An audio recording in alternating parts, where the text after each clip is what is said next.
It's like drag it everywhere, and it's like, oh, there aren't any blue fingerprints. It's not like it sits unused.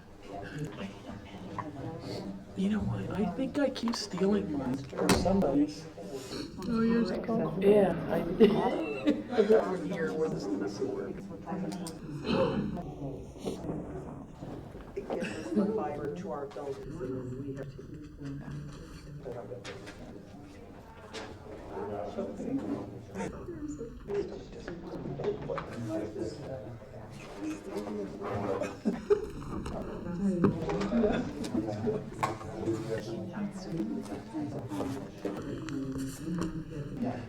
She's got enough signatures, right? Yeah, I think so. Okay. Contracts are all, okay,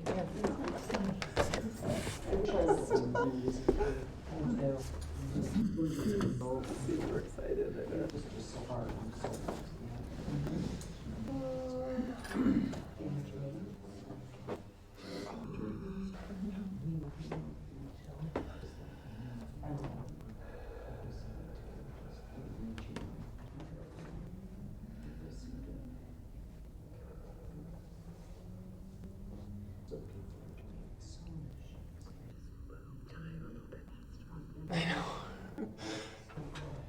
Okay. Everyone ready? Okay, we're going to call to order. We'll do roll call attendance. Ms. Garcia. Present. Ms. Conley. Present. Ms. Rizzi. Present. Ms. Kimball. Present. And I'm present. We'll stand for the Pledge of Allegiance. I pledge allegiance to the flag of the United States of America and to the republic for which it stands, one nation, under God, indivisible, with liberty and justice for all. Would somebody like to make a motion to adopt the agenda? Madam President, I'd like to make a motion to approve the agenda. We have a motion, we have a second? Second. Ms. Conley, second. Any discussion on the agenda? Hearing none, Ms. Garcia? Yes. Ms. Conley? Yes. Ms. Rizzi? Yes. Ms. Kimball? Yes. And I'm a yes, so that motion passes with a vote of 5-0. Somebody like to make a motion to approve the board meeting minutes not previously approved? Madam President, I'd like to make a motion to approve the minutes as presented. For a motion, do we have a second? Second.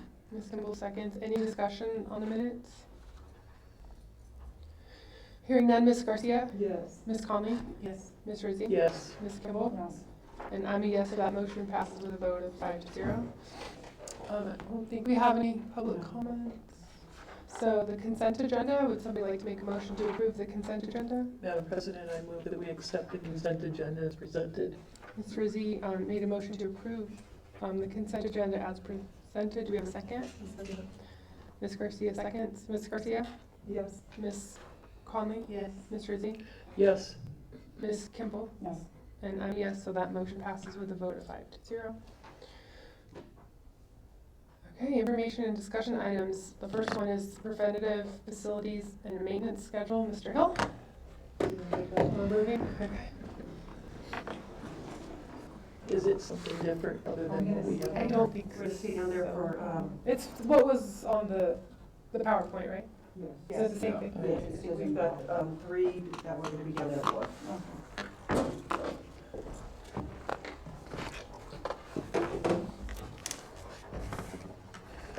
So it's for a public presentation, is that what that makes sense? Oh, I'm sorry, Larry.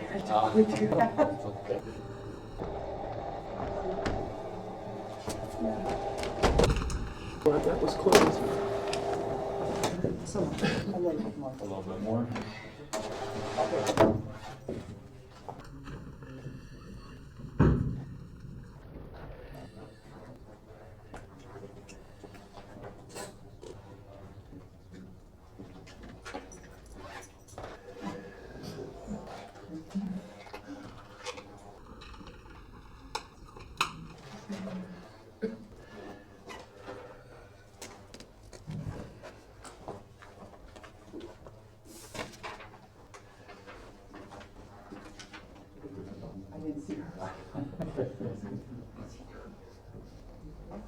just, Yeah, we'll go over the preventative maintenance and procedures that we're having to start doing, that we started in January.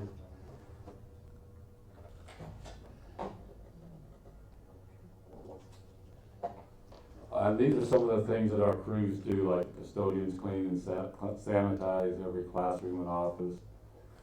The ground crews rake, trim, blow off campuses, and then the maintenance workers work on HVAC, didn't get that right, plumbing issues and electrical.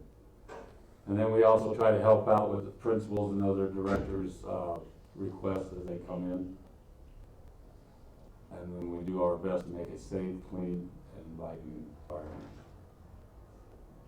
And preventative maintenance refers to regular routine maintenance to help keep equipment and facilities up and running, preventing any unplanned downtime and expensive costs.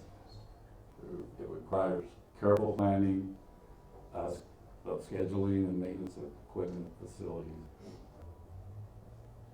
before there is any problems. And to keep accurate records and past inspection and servicing reports that we have to give out yearly. And we're kind of going off SFB's preventative maintenance, and they have 7 categories. These are just some of the things that are on each category, it's not all of them. And then we all, yeah. Hey, can You want to go back? Yeah, you're back. Yeah, can you go back for a second, please?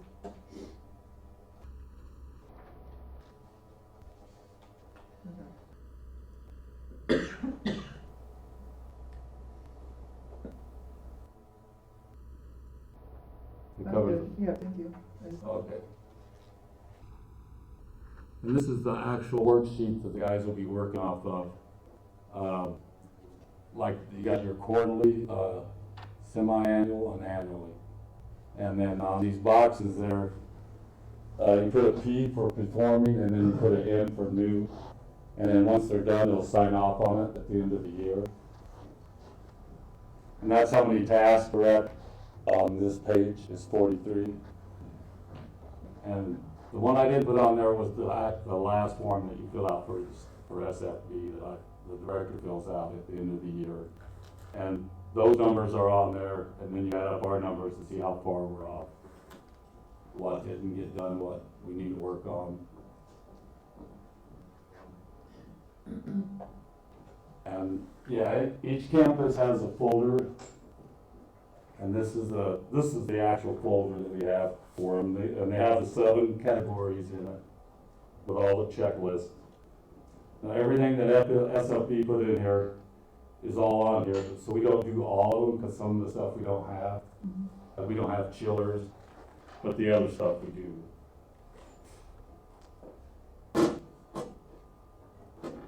And then the SFB it's a Arizona State School Facility Board. It's a state agent. Its purpose is to help school districts that qualify throughout the state with financing of new construction and help with maintaining existing facilities. And this is our preventative maintenance program. We are able to identify what needs fixed and what needs to be replaced. And then if we meet the qualifications, we'll go out for a building renewal grant, which they call a BRG. And down towards the bottom, we have been approved for 2 so far. We have 2 pending, and I hope to get those approved in February. They meet once a month. Their board meets once a month, either pass it or pull it or ask for more information. Larry, may I ask you a question? So when did we've been working on our SFB grant for Peralta Trail Roof. When did we start that? I have to look back. I think that was, June, July? yeah, it might have been, yes. On the electrical and, no, roofing and HVAC, you have to have an assessment, and then you have to have an engineer. Yep. I And there's actually steps. went on their website since we seem to have somebody that has some knowledge in the community that likes to, Yeah. call it out, they like to blast the school district and pretend that we're not doing anything when we are. Right. I went on that website and I actually printed out the requirements for the roof. it's not a little simple one-page checklist No, it is not. by any means. No, I just wanted to point out that we've been working on this one for 6-7 months, and Mhm. it's still not getting, close enough for us to submit, officially. The ones that he's got listed here, because they're under $10,000, we don't have to go through, all of the hoops that SFB, requires. And But we can get started, you know, doing things without just sitting and waiting for the big ones. We can But do some depending other- on the job, Yeah. carpet is a small thing that doesn't require all the hoops, like you said, a lot of times. But Right. these bigger jobs, it's not just a simple form to fill out and say, hey, we need this, come and pay us, Right. you know, the money to get it done. It's not that simple. Like, the two bottom ones we have pending, they're both at Peralta, but they're different buildings, and they want a grant for each building, not, I can't do the whole school.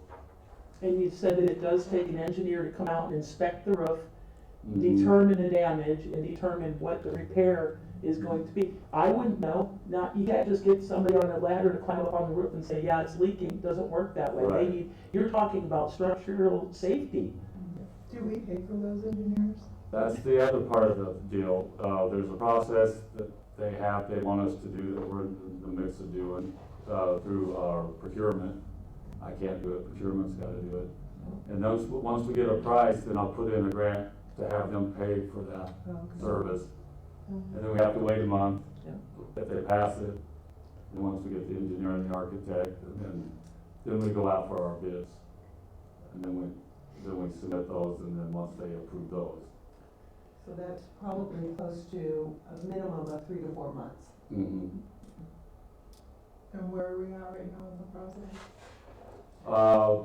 I'll have to check with Cheryl, because I know she's been working on it. She's getting some candidates to where we can line up, and it's gotta be like a 3 or 4 person committee with questionnaires. And then we'll get with our liaison at SFE and see if everything is in place, and then we'll go ahead and put in for the building new grant for them to pay. How's that been going with the liaison? He's not too bad. Okay, Because I did go to their board meeting on the 2 that were approved, and he was there, and we chatted for a while. because it is election year and our local representative made it a point to say she's going to get with our liaison to kind of get him to help us a little bit more. So that'll Yeah. hopefully help too, We to have kind of. a sense of urgency. We have things that need to be repaired, and 6, 8, 10 months is too long for some of these. Yeah, Absolutely. it is, yeah. Absolutely. But these littler ones, we can go ahead and go with and just keep plugging away.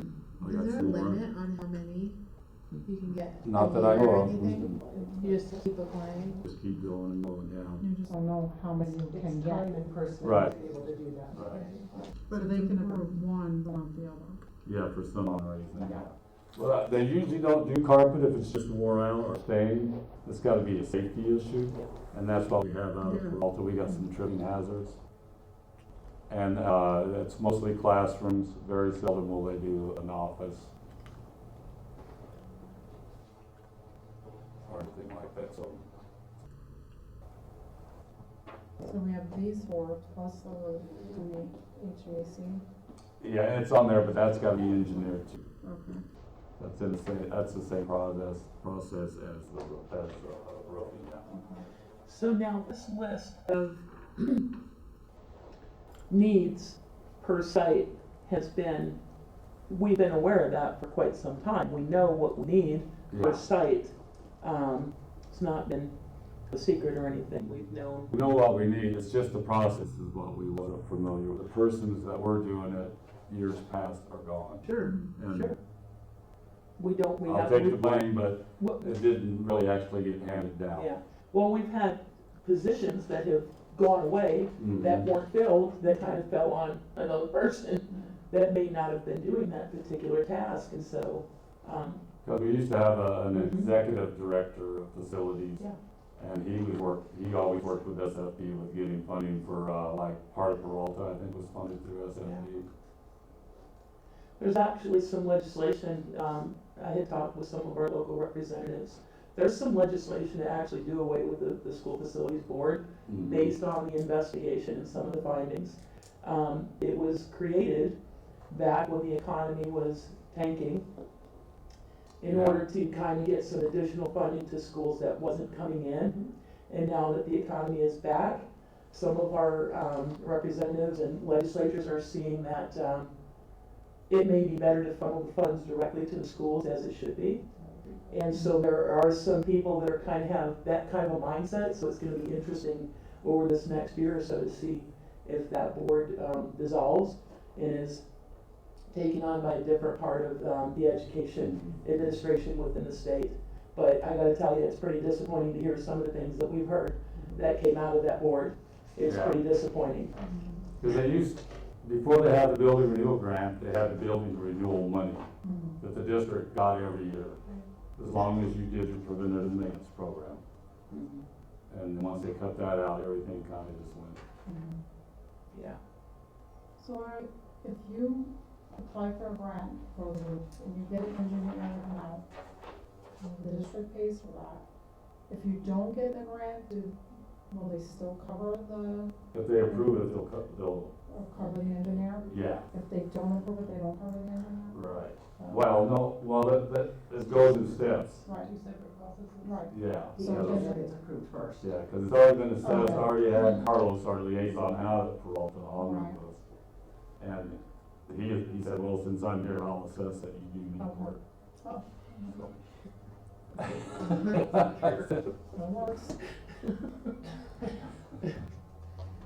once we get through the process of getting the engineer and the architect, then we'll move forward on those. Did you do your PowerPoint? Did you make it? Because it's pretty cool. I did some, but I had some help. You did good. though. You did good. I know you're not PowerPoint, so you did good. Is there another slide? Yes, and, I thought it was questions. Yeah. Oh. there's questions. We're done. We jumped again. So aside from like the ongoing, like that maintenance, do we have a, system for like the larger projects or for what the school sites request, like say painting school, for example, where we have a schedule that we do that and then that's tied into a budget? Yeah, so we're working on that a little bit better. We know what needs to be painted and Just we're so just it's gonna like have to category it, create 1, a 2, 3, you know, Prioritize. prioritize Yeah, exactly, yeah. what needs what. Well, that was actually one of my questions. So schools request things, you guys see things, and you know, this is overwhelming, I'm sure. Like, how does Yeah. it prioritize? Like, what determines, how does that, what's the process for how things get prioritized? Prioritize would be probably, it'd be a safety would be first. And then we'd go with cosmetics. And then we get, some of our schools are equipped, when they were built, they weren't required to have, ADA door openers. I believe we just added one not long ago because of Vista, because that was the one school that wasn't built with them. Are those costly? Yeah, I think it was $3,600 for that one. Yeah, they kinda got you, I mean, what are you gonna do? So one of the things that also we're working on within the facilities department is exactly what, Ms. Ehrlich talked about is that cycle. And, Mr. Hill has created a cycle for painting and, problem is we don't necessarily have the funds for it. And so one of the things that we'll be working on over the next 2 months is a summer project plan. So what are the projects that we need to get done during that June and July timeframe when our students are not in our facilities? And do we need to paint some of our buildings? Are we able to start on one of our schools and look at a color scheme and start working our way through some of those projects? We do understand from our Director of Finance, Ms. Reichert, that we do have a bit of additional capital monies coming in our direction. More of the money is getting reinstated. So we'll have some opportunities to slate that to the side and start working on some of those. But our first priority will always be the safety of our students. And I do have some life expectancies of the buildings and stuff from SFB. I should have put it in there, but I didn't. Like painting a classroom is expected to last 10 years. 10 years is a little long for me. And that's the same for the classrooms and hallways. I mean, maybe the high school hallways in the North Gym, But the hallways like at Peralta and Four Peaks, they have the inside hallways, when you have that many kids running through it's not gonna last 10 years. That's like a 4-year on the hallway, and maybe a 7 on the classrooms.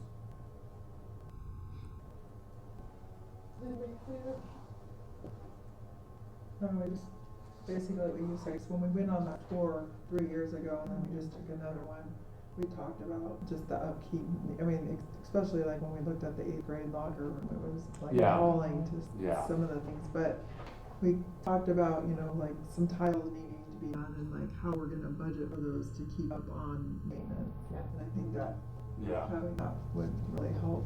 And we do have a work order system that they put in the work order on our ticket page. And we pull it up every morning and I sign them. And then when they're done, they're supposed to log down what they did, what parts they used. And then Zach usually closes them out and puts the comment in. But we need to get a little bit better on what we're doing out there, what we're using for as parts and material. So Larry and I kind of spoke about that, instead of them just putting like completed, I asked them before the board meeting, what they do, because in the past when you're looking at them, they just put completed, well, what was done? So he said they're getting better at like writing the description Yeah. of what's been done, so they can kind of upkeep it. And when you just said that about the tiles, like, that just kind of prompted my thinking, to some of the tours that we did, earlier this year, or I guess at the end of last year, that some staff members did some of the tours with us, and, you know, seeing these things year after year, they become a little bit blinded to it. Is that we need to get back to our staff, and if there is 5 tiles missing in a bathroom, somebody needs to report that, so that we can get those things corrected, because it's probably been sitting there for 3-5 years, that, you know what, let's get that fixed now, and move forward, rather than letting it sit there until we get a bond passed or something like that. We need to start getting our campuses back up to a higher standard. I just think it's a reflection, and we talked about this, of how our students feel when they come to school every day. Yeah. You know, you're just missing a tile or 2 that can be replaced, and it's not financially gonna kill us, like, we need to try to do better at keeping up on those things, so they're proud of where they are. Do you ever, go ahead, I'm sorry. What I was gonna ask is, part of that would be to make sure that the staff knows what the process is to report. Who do they tell? Well, on the campuses, they should tell the building manager. Okay. And if the building manager can take care of it, that's great, but if that person can't, they could put the work order in. But sometimes, you gotta be careful with the work orders, cause now anybody can put them in. And I might get a request from a teacher that she wants this wall tore down, and the principal don't have a clue what's going on, and we go in there and start tearing things down. You know, it should come from the building manager or the principal or the principal's assistant. And we have that process in place, Good. as far as reporting and how that gets, or we're working on that process? Yeah, it should be that way. That's the way it was set up, but that's the way I wanted it set up. But the way it is, anybody can get in there and put in a work order. But is there somebody that approves it before the work is done? Anyone may be able to, because when you get into the internet, it gives you a choice of, do you wanna put in a computer ticket, or do you wanna Yeah. put in a maintenance ticket, so that is the home screen. Do you have a lot of teachers putting in work orders for facilities? Yeah, like we had one yesterday from Cactus that she cleaned up her storage room and she just needs the stuff picked up and hauled away, so we took care of it. You know, it wasn't a big work order request, but there is some that, I think Peralta has a room that we split up. We opened up the walls a few years back. And I think the teacher put in, I think Natalie is aware of it now too, but they want the wall back up. And Natalie goes, when we get time and money. We have a process that we need to develop there, that Yeah. has just become very clear. But I look at the work orders every morning. If I question something, I'll hold it, I won't sign it until I talk to Any them. safety issue work orders waiting out there, or repairs that need to be done? Safety wise, I know we have some Yeah. sidewalks at Peralta, at Desert Vista, along that, underneath our arches and stuff, all that concrete's deteriorated and the rebar's coming through. So do you ever, like, with this principals and the building manager, like, walk the campuses and kind of prioritize or go through, like? I haven't done that in a while. Every once in a while we will. But I try to stop by and see them once a week, but it's hard sometimes. And then the principals are good at dragging me out somewhere to look at something, so, which I don't mind. But that It's might like be- you say, sometimes I don't see it. So then that might be part of the process too, is sending a routine, no longer than 3 months or Yeah. whatever, or 6 months or Quarterly. quarterly or something. Yeah. Hit it. I know they're busy too, but I mean, it's hard to get our time to match up Yeah. sometimes. That way though, things don't get. But it is probably doable. Yep. I will tell you, we went on a realtor tour last week and the campus looked amazing though. Oh, good, thank you. Like, I had asked, they had mentioned there had been a couple, I'm like, is this for us or is this all, cause you don't mind, but it looked really, really good. Yeah, with all this rain and stuff, yeah, we try to keep up on the spring, we try to do that during the breaks when kids are gone and most of the staff is gone. Yeah, it looked really nice. Anybody else have any questions? Cool. Thank you. Thank you guys. Thanks, Larry. Thank you, Larry. Okay, fall sports budget, actual compensation, Dr. Goolsby, Mr. Hofer. It's just Dr. Goolsby. We're kind of, he's coaching and I'm running back and forth for sports events, so. Thank you for having us back so that we could look a little bit more in depth. What we did was we, went back to the basic numbers that we had given, you the first time that we came through, and we were asked to break it down by sport. So we did that. We also, kept one slide that was more of a general slide for things that are done by athletics that cover multiple groups. So if we can go to the first slide, this one reflects the financial report, and what we did was we put, we talked a lot about pay to play, and when we originally looked at pay to play, there were numbers that were going back to 2017 and 18, and folks were saying, why are we seeing 2017 and 18? And we were explaining that we're collecting money that was still owed, from different things. So we put that under athletics because that wasn't really sport specific. You can actually see that, we collected over $2,000 that was pay to play that was left over from last year, and also going back to 2017 and 18. Over here on this side is general revenues, spending expenses that are covering all the different sports. So the athletic trainer doesn't just serve one sport. The athletic trainer serves every sport, and they also serve the junior high school sports.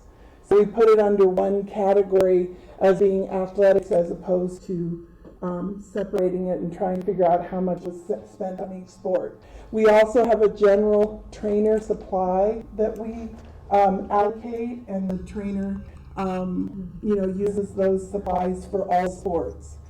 Same thing, we have some field information there, the overseeding, the painting, and that kind of stuff.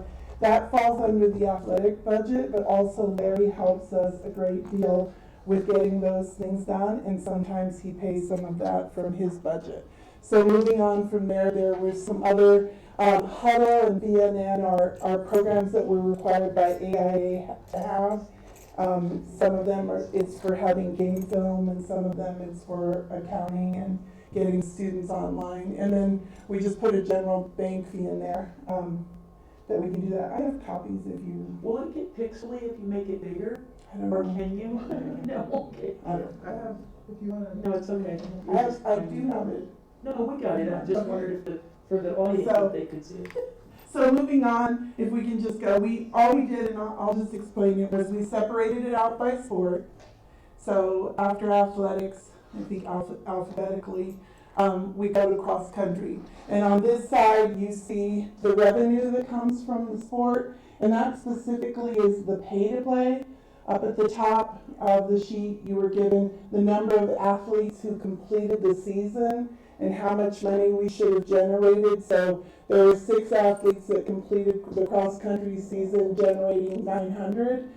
We actually had more than that collected, and that's because sometimes athletes don't complete the season. We also, on this side, listed the coach's stipend. we divided out the AIA fee so that it reflected each sport, because there's a fee, when you look at cross-country, there's a fee for both boys and girls.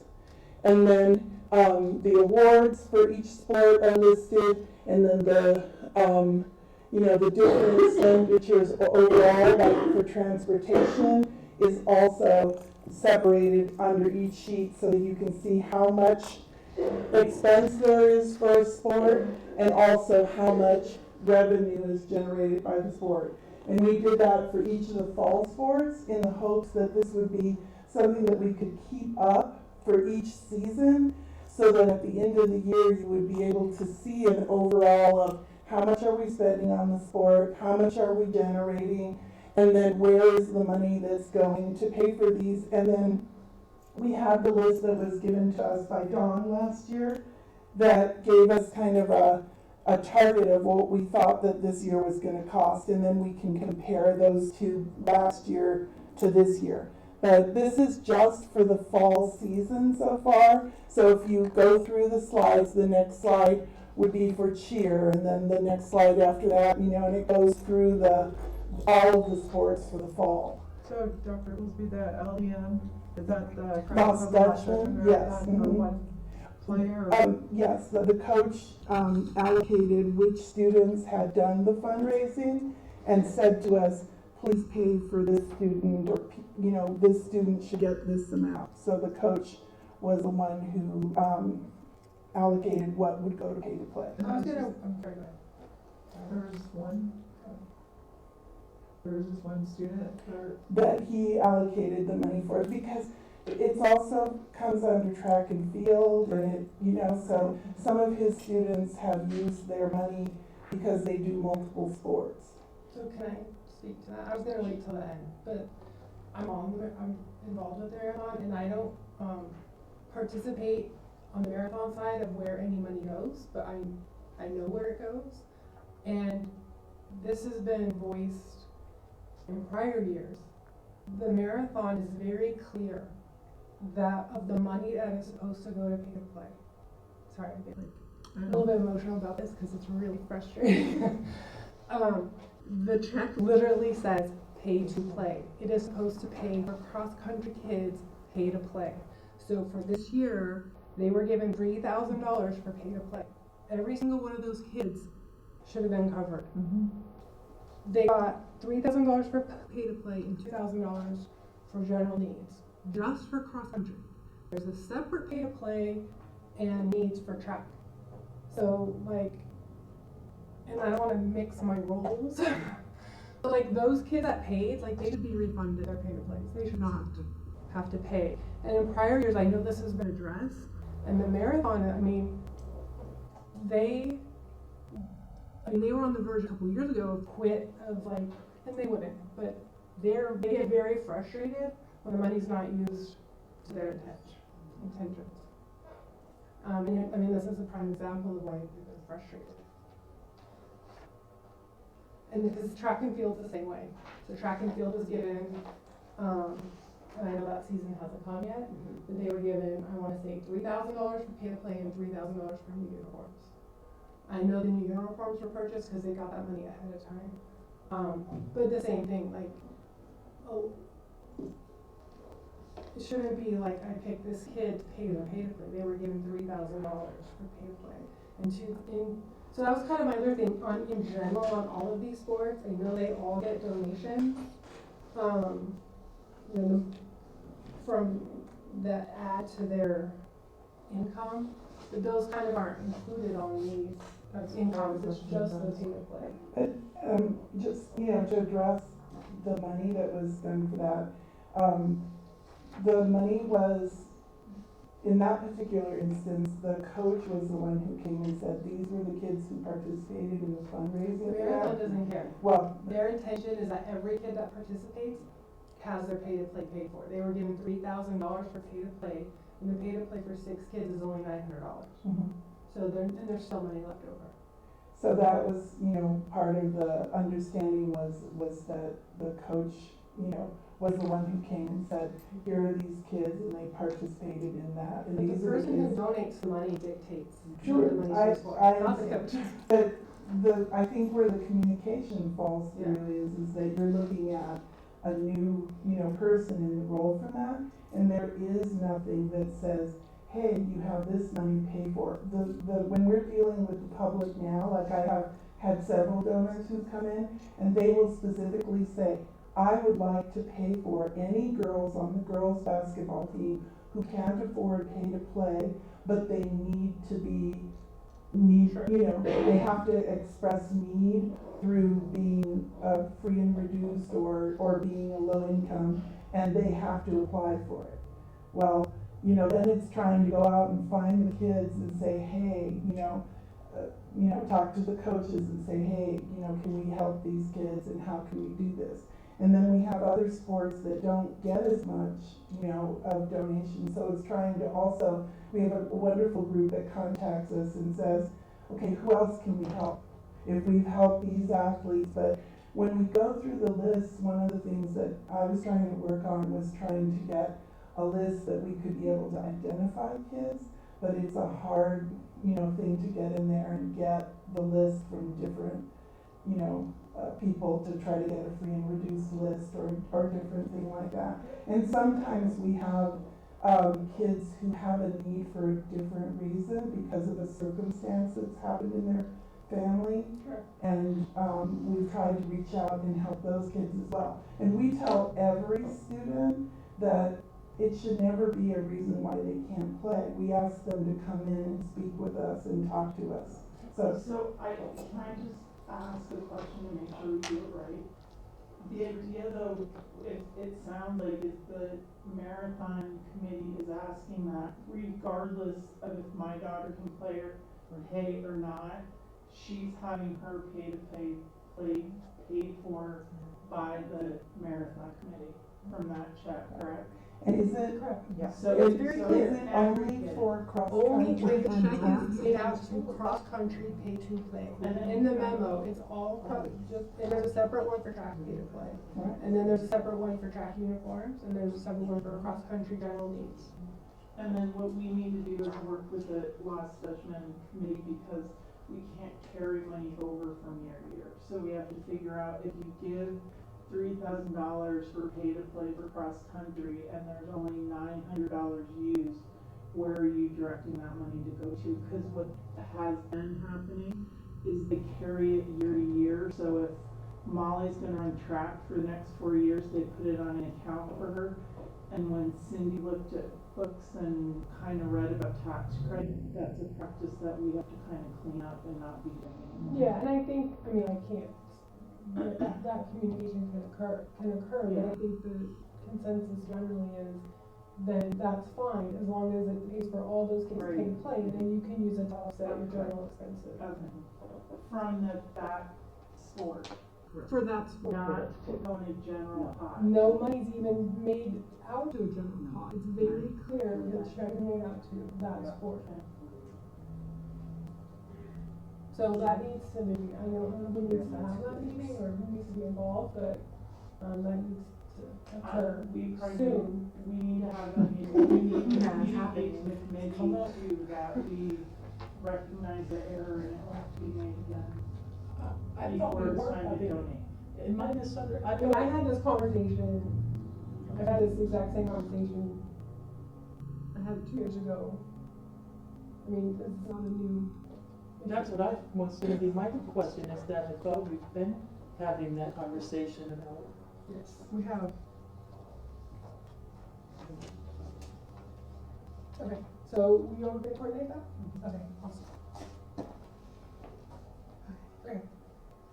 So, and then just moving on to each sport, like in the sports of football and volleyball, where we actually have ticket sales, we also listed ticket sales is under the revenue as well. So, and we did that by sport so that you could see the gate receipts per sport. And so, and then, the different. Receipts, they are in a general fund, not just for that. Correct, they're not, because they're meant to address, all of the athletic programs, but we were asked to break things down per sport, and so that's what we did, so. So for So for cheer, what was the 429 for 2019, 2020?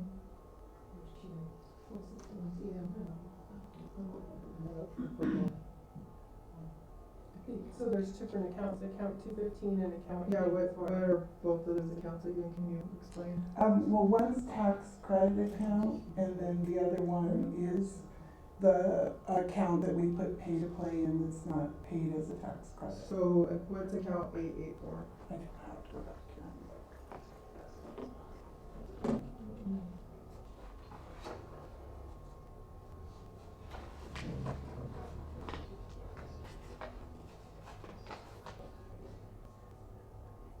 So account 884 is a tax credit account where parents were paying for pay to play, but they put it under tax credit.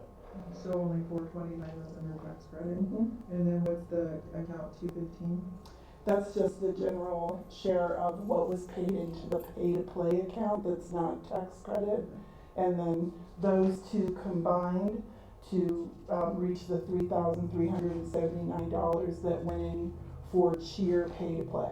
So as a whole, when you said the AIA fees, so when we talked a while back, AIA was about 30,000. So what you did is just broke it up. Correct. Okay. And AIA doesn't, we don't pay AIA like that. They bill us 7 times during the year, and we pay them according to the increments. And that includes also the charges for the referees, but not yet, we haven't even added in mileage yet because they do that as a separate billing. So For me, I don't. referees get their mileage. So for me, we show different account numbers and different balances. I don't know if this is part of what Cammie was mentioning, but it would be nice to have a breakdown of where did that come from? It's like just plopped in there and it's like, okay, but where did it fall on the sky? Is it donation? Is it? I would, for me, I'd like to see a breakdown of And the where. gate fees, the dates that all that money was collected. So the award plaques, Mm-hmm. I know this is probably frustrating for you because we feel that, but like this is something we need to get serious about. Like we really need to get on track and figure out a game plan, which the board knows what we need to do for next year. But for like award plaques, so how do you guys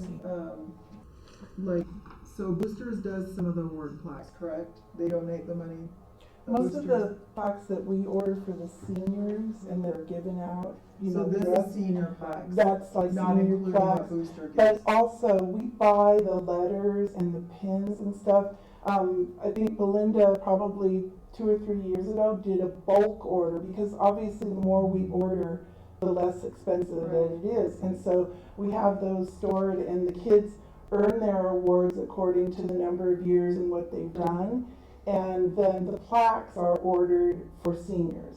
And Okay, so so, that's what this is, mhm, it's just. so it reflects, Okay. that amount. But we're getting ready to need to order for next year, new letters, because by the time we get through the fall sports season next fall, we'll be out of letters. And so that means, usually another $1,500 to $2,000 on ordering letters.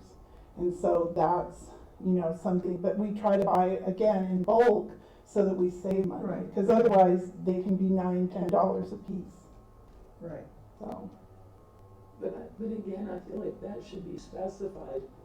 I feel like when we look at this, we shouldn't have to ask the question that she just asked.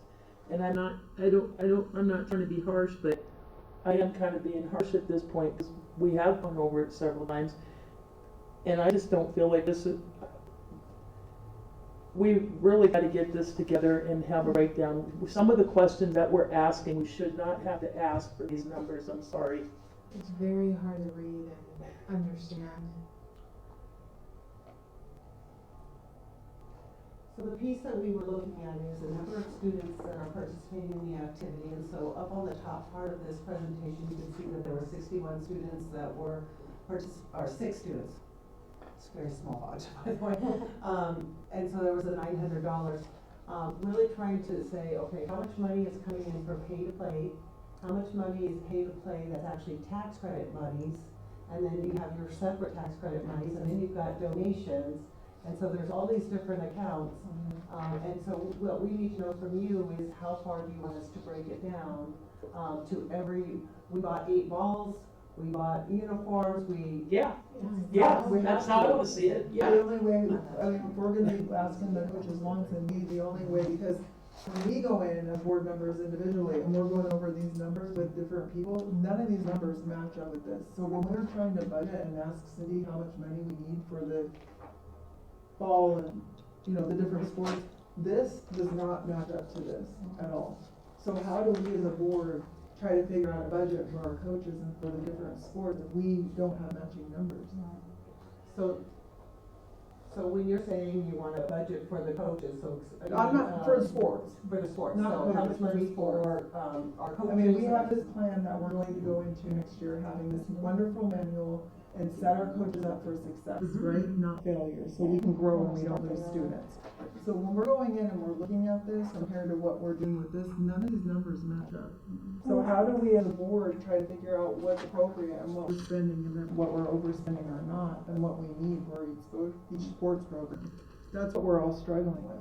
But as far as the breakdown, absolutely, I don't think it's asking too much to, you bought 10 balls, I break it down, I wanna see it. And part of the reason is, a lot of this falls on the board, we're accountable to the community and we're the ones out there getting beat up over it. And so, this is where the frustration comes, is asking and asking. And when I see this, I get frustrated, I'm not an accountant and I'm not even involved in sports. It's, break it down, just show us just what's coming in, what's getting spent, line by line. It's just, with these small dollar amounts, it shouldn't be that difficult, and some of the questions that we're asking, we shouldn't have to be asking, especially at this time, this stage of the game. But I think that what I would share with you is that a lot of the things that are being purchased through the coaches in their program. It's not part of the athletic budget. And having come from Thank you. What is the athletic budget? We don't even know. What is coaches paying for? What are we responsible for? We still haven't even gotten to that point. Like, these are all things that we have to work on to be able to come up with a game plan.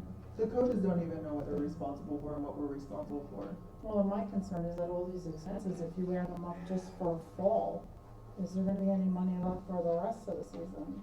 Like, this is a lot of money, and then you got, you know, baseball coming up, like, is there gonna be money for baseball fields and things like that?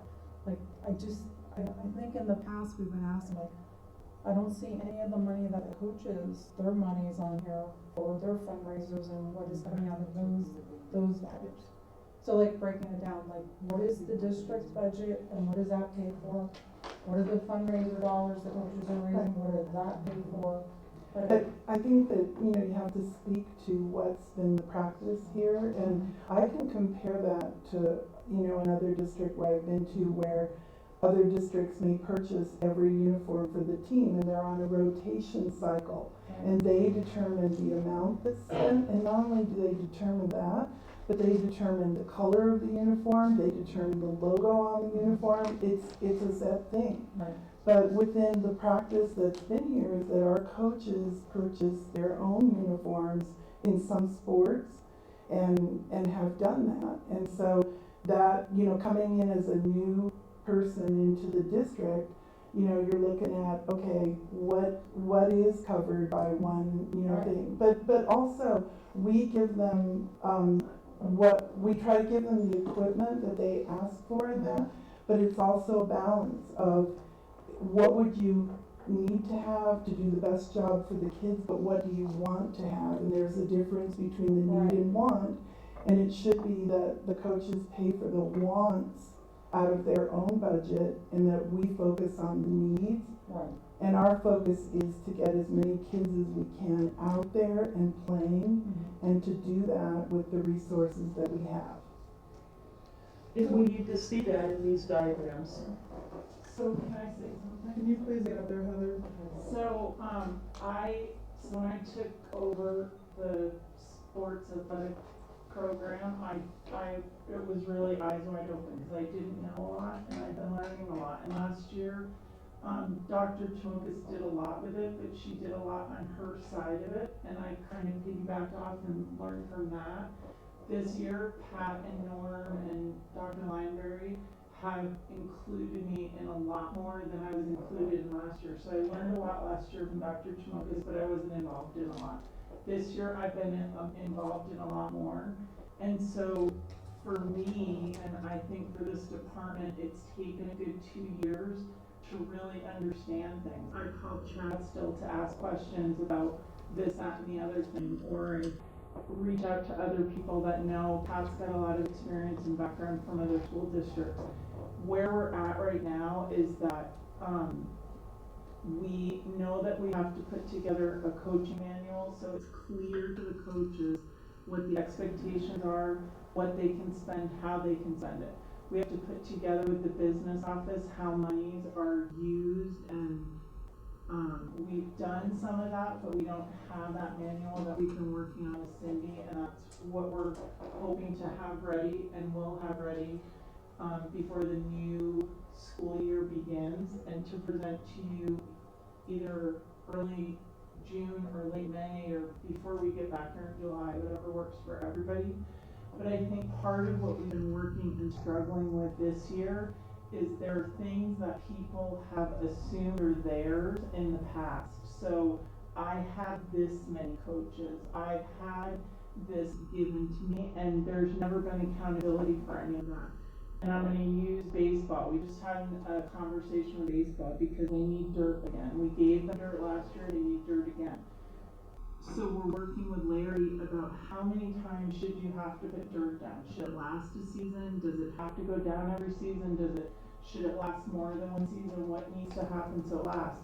And so I played hardball and told Coach Murphy, well, you just purchased uniforms, so you could have budgeted that and bought your own dirt. But the minute I sent that email, then I sent to Pat and Norman, I said, is that fair though? Because does football pay for grass seed? Do they pay for watering? Do they pay for the paint that paints the lines every time? So why shouldn't we pay for baseball's dirt? So I think part of it is, in the past, there was money to be, for lack of a better word, more flippant about what people wanted or got. And now we're at this point that if you only have 20 kids playing, we can only give you one coach. And if you want another coach, you're going to have to buy a coach with the money that you have in your own account. So that's going to require tightening up some of their spending also. So I think we're working towards all of that, and we don't anticipate going into another year as unknowing or without practice and procedure, but it took us this long to get But there. I think what's important is having that conversation with the baseball coaches. Yes. Do you need, I have a baseball player who gets on the mound, absolutely need dirt every year. Right. Absolutely. Right. We have volunteers out there right now that are, I know the volunteers that are doing those mounds Right. because we need it. And so having those conversations with those coaches, and they're asking them, what do you need in a meeting, instead of, no, you're not gonna get this. Right. And that's what's happened in the past. Right. We need to have more communication because it's important. And we need to have, and I know we said it last year and we didn't, it didn't happen, but we need to have a budget in the summer that shows things that are needed so people understand. We're buying dirt, and this is what dirt costs. We're paying A&E fees, and this is what And instead of so the coaches comparing, can see it. and I feel like when we compare, because each sport has their own things, instead of comparing and making it to where football gets everything or vice versa, we need to stop doing that and sit down as each individual sport on what is it that you need and want. Right. Instead of, well, this coach gets this and this coach gets nothing. Right. Like, we need to stop that. We're AJ USD, we're a district. And there's a lot of kids that play a lot of different sports that play all of these sports. And so we need to figure out, there's a lot that we need to figure out and what we need to do. And we talked about this. I knew this was going to be a tough conversation, but we're losing coaches, we're losing students. Like, we don't want that. And student enrollment, we're going to be at 5% next year if we don't fix some things at 6%. We've got to get better at what we're working on. I mean, we need to know what the district responsibility is for what thing. So like, are we responsible for paying for the dirt? Like, there needs to be, okay, this is the district's budget for sports, so you get $120,000, whatever. what is that 120 cover? And is it enough? That's a question, because looking at the expenses, I don't think the budget is enough to cover the district's responsibility. That was the other thing we talked about, and Cindy's not here right now, but the $30,000 that we have for the athletic trainer. So we've already moved that. Dr. Anderson thought she moved that last year. It should have been. But it did not. Because that really should not So be. we're making sure that we show that. Okay. So that's what we have now. Yeah, that's one unknown, that 30,000 is out in that. So I just want to go back to an example here on football spreadsheet. I'm not even talking about what you just, I'm not even that far down. All the ticket sales, why is there no dates? Why not have a date of when that income came in? And just, to me, We have that, okay. and we had a separate sheet that was itemized out by freshman, JV, varsity, volleyball, that sort of thing, so, but this was to put it in a simple form that, allocated what were the expenses and what were the revenues. So for me, like, they did the want and needs thing, and I went back and it's right here. And these numbers match what's on this report. So they're, like, it's not like they don't match, they match. On the cover sheet, the trainer, the dirt, it all matches what this document, which was given to us however many years ago. For me, I don't need dates of deposits, I don't even need them separated out, just a total of gate sales, total of paid bills, total of tax credit, a total of donations. I don't care how many balls they purchase, I don't think that's our job. But it is our job to kind of see, to be able to have, okay, here, this is the total income from a district perspective, and these are their expenses, so then we can determine, obviously, kind of what shortcut, or the shortcomings that then we're funding, in addition to whatever the coaches are doing themselves, for me. Don't match.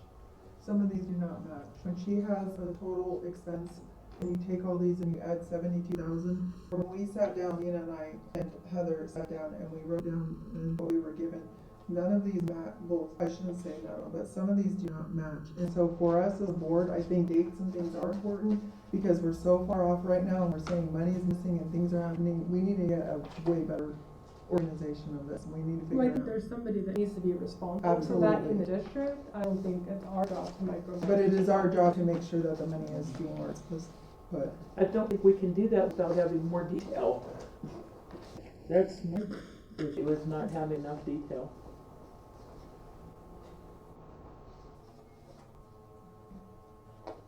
And Heather, do you think, like, for me, maybe next year, since hopefully we're gonna start from the beginning with new processes and procedures and policies, we're gonna clean that all up.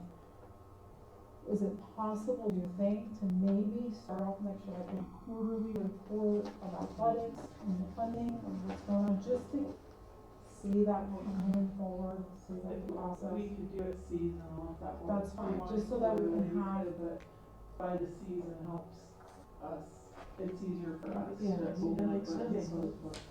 So that we can just keep an eye on things, see how it's going. Are we implementing In Touch?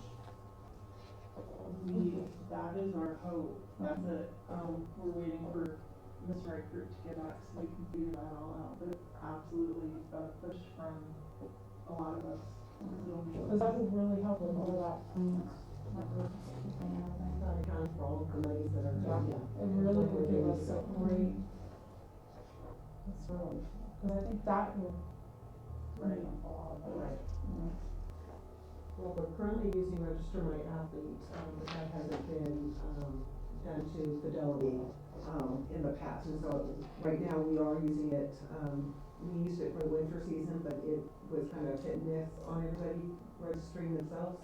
Am I correct about that? It's still a difficult thing for families to be able to upload the documents, and we've still been trying to help and like bring students in and encourage parents to come in and show them. Because if you can show people once, then, you know, you don't have to, but if we just keep uploading it for them and stuff, we're spending a lot of time and, you know, trying to get the word out to people, and Register My Athlete, it'll get better each year, but having gone through it in another school district as well, it's difficult sometimes when people don't have a computer and they only have a phone for them to do things that they need to do, to get that in there. And then the other thing that we did run into is that through Register My Athlete and through some of the programs, they charge fees for paying.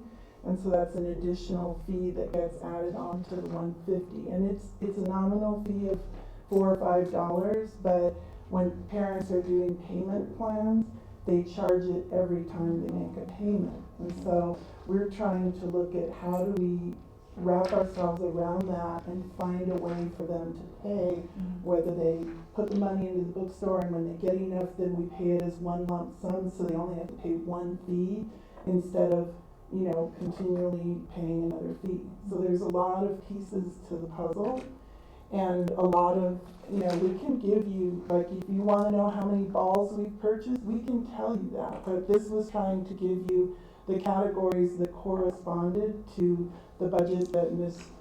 Schweikert had done last year and to match those up.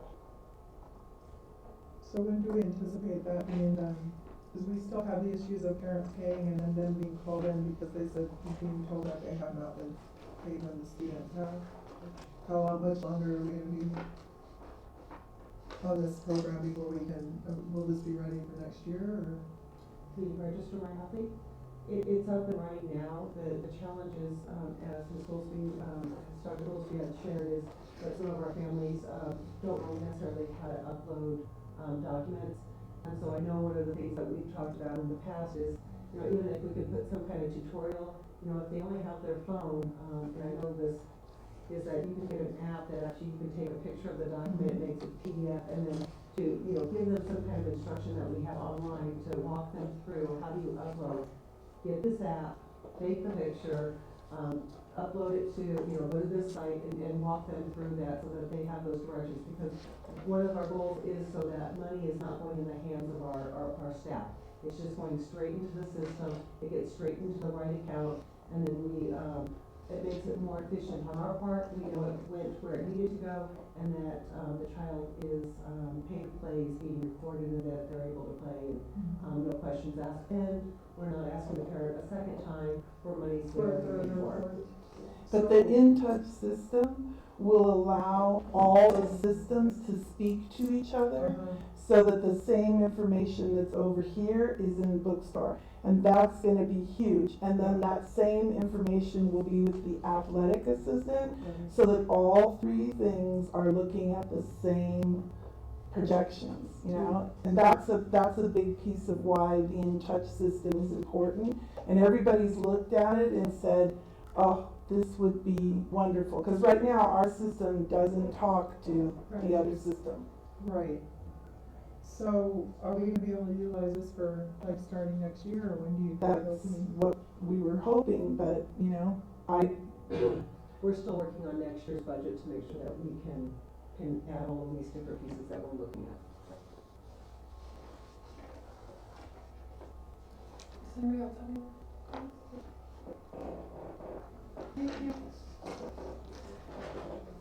Okay, 2021 stipend schedule, Mrs. Wallace?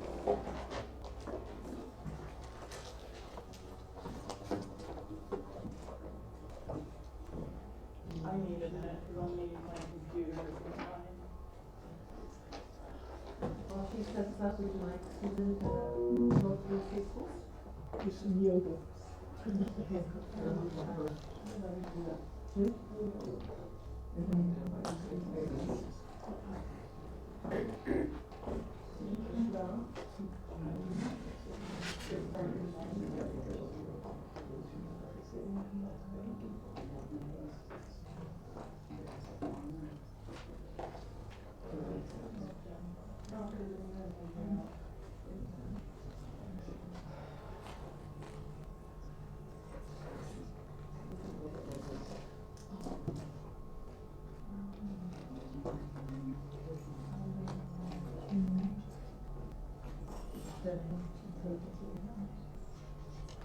Okay, so this is the stipend schedule that we brought to you previously. If you remember, we went out and into other districts to kind of see where things were ranked.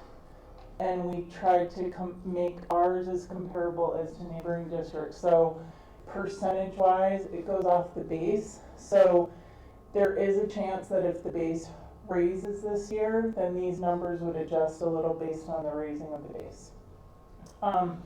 I think the controversy amongst people are feeling like maybe the tennis coach does as much as the wrestling coach, but the wrestling coach is getting 9% and the tennis coach is getting 7%.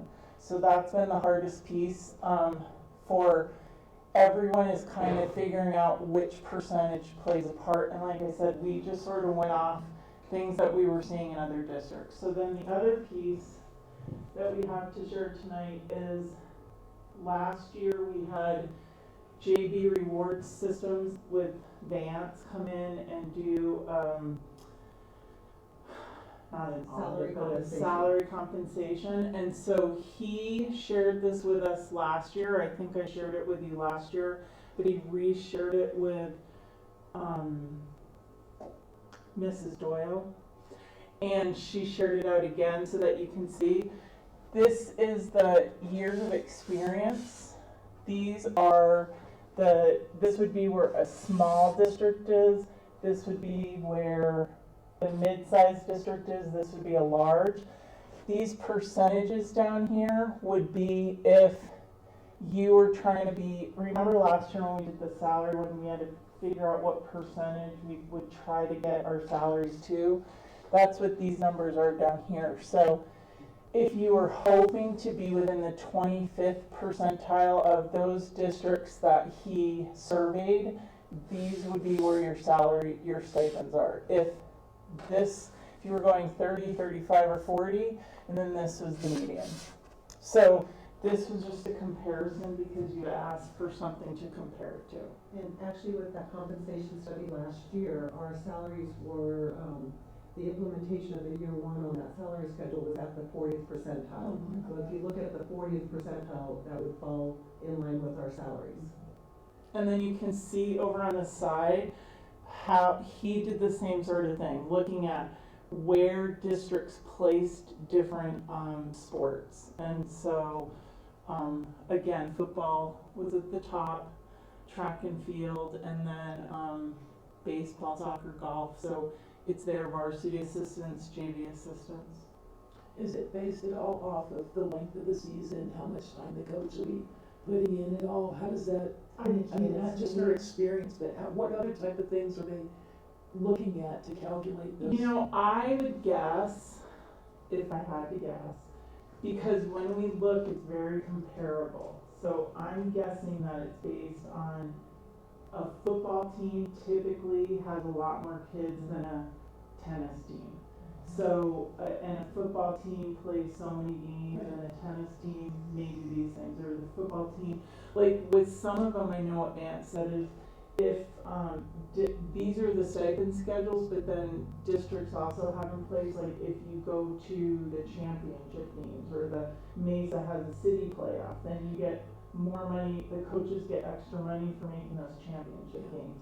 So we haven't even touched any of that yet. So I think it's a little bit about responsibilities and kind of what's going on in your sport. That was what I was getting to. Yeah. And the other thing that we have to remember with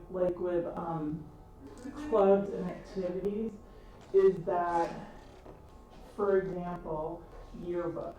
So you may get a stipend for yearbook because that's a huge task at a high school, but you're also getting paid part of your daily pay because you have 1, 2, or 3 periods to get the yearbook going.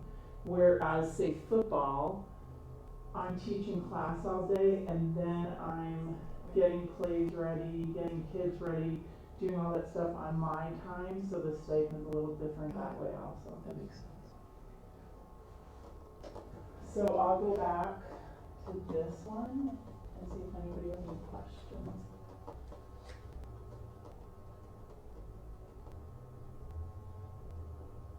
I wouldn't know what to ask really. I mean, Well, and I wanna say again, that these amounts in no way validate the time that people put into anything that they do. I mean, if you took any of these sports, any of these activities, and divided out time that people put in, divided into this, 5 cents an hour. it's not it's not a fair compensation. That's not what this is intended for. It's what they call it. Stipend instead of the wage or compensation, right? Makes sense.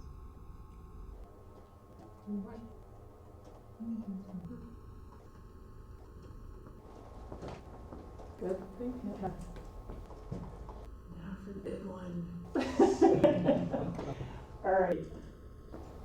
I was like, before I leave. Is there a subgroup or something? Okay. Anybody need to get up? Oh wait, I thought you were just, you didn't finish on down. Go where? Where do you want me to go? Wait a minute, I was just looking at the special ed. I just had a question regarding, where's that on? Heather Dina's question, Chelsea has a question. Okay.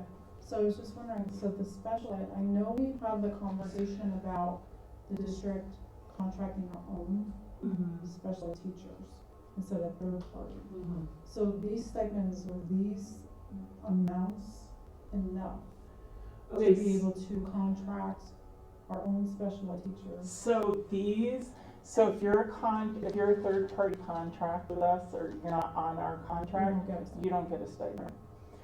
This self-contained stipend was put in place when I took on the department because we have classrooms where students have needs where they have a homeroom class, like maybe a third grade classroom, where they spend the majority of their day. But they need additional help in reading or math, so there's a resource special ed teacher that either comes in and gives some help or pulls them out for maybe 30 to 45 minutes a day. Self-contained classrooms are classrooms where we have students with more significant needs that actually stay in that classroom with a special ed teacher for the entire day. It's been a challenge for us to find teachers for those classrooms, for the self-contained. It's a challenge overall for SPED, but especially for self-contained. And the hard thing is, a lot of those kids in those classrooms particularly really thrive off routine and familiarity, and we have this like rotating door where people just come and go.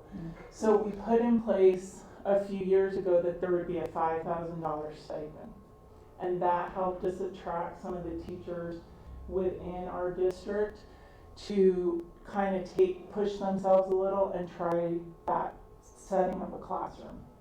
Last year when we adopted the new SPED salary, so remember the SPED teachers are on a different salary scale than the gen ed teachers, we reduced those stipends to from 5,000 to 25 to kind of make up some of the difference, plus they were getting more on their base. Okay. Sadly, we have almost complete turnover in those rooms coming up for the next school year. So some of the people that tried it said it wasn't for them. Some of the contract people that we got for those rooms we're not having them return. So that's always a challenge for us, those self-contained. So would more money be enticing? Probably.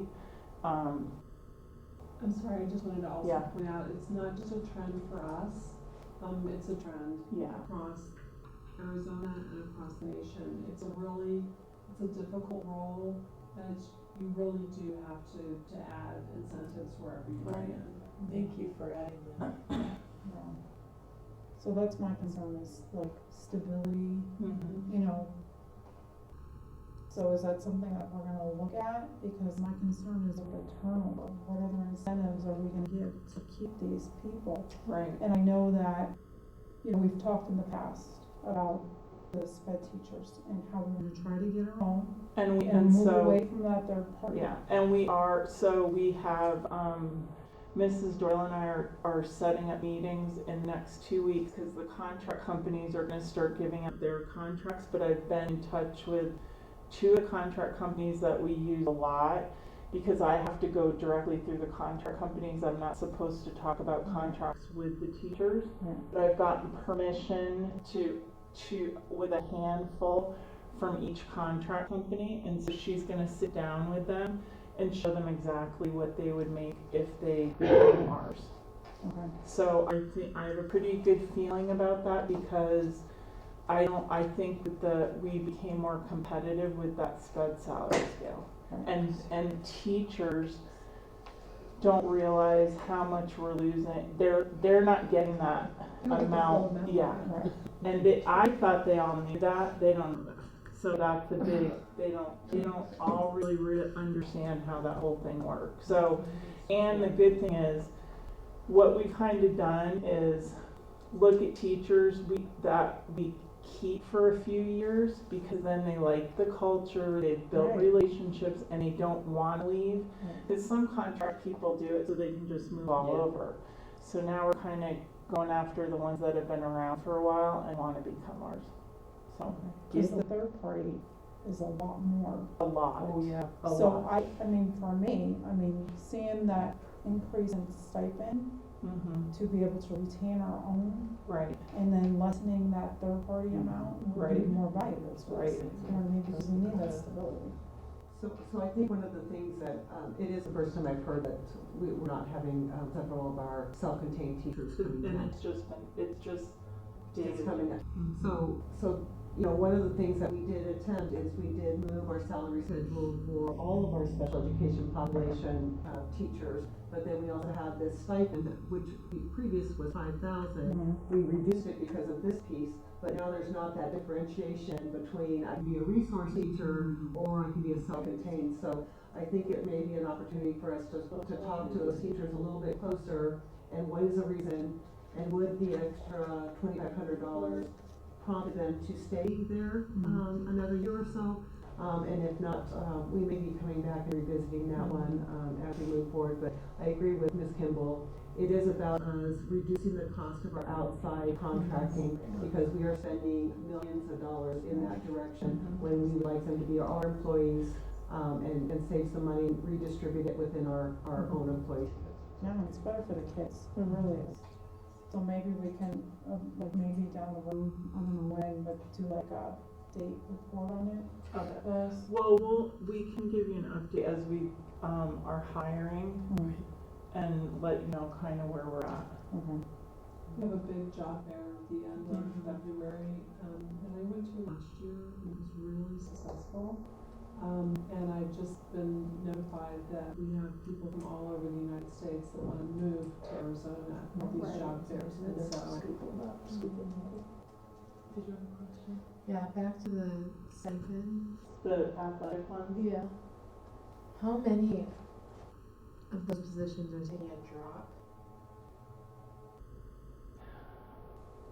That's a good question. most of these I were think implemented last year. most of them, I think the ones that you're gonna see the drop in are some of the high school co-curriculars.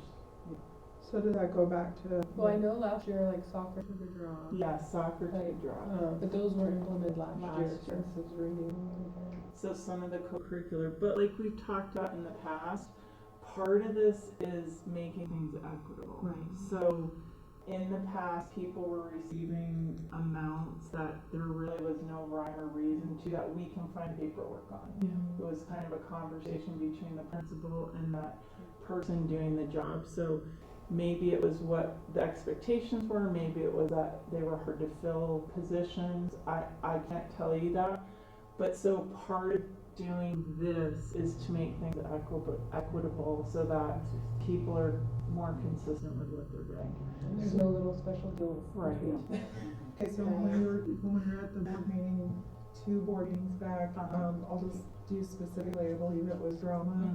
That was 5,000 and it's decreasing. Right. Right, okay, so up there, we talked about Dr. Lineberry figuring out some kind of compensation for some of these things. Did we get anywhere with that or no?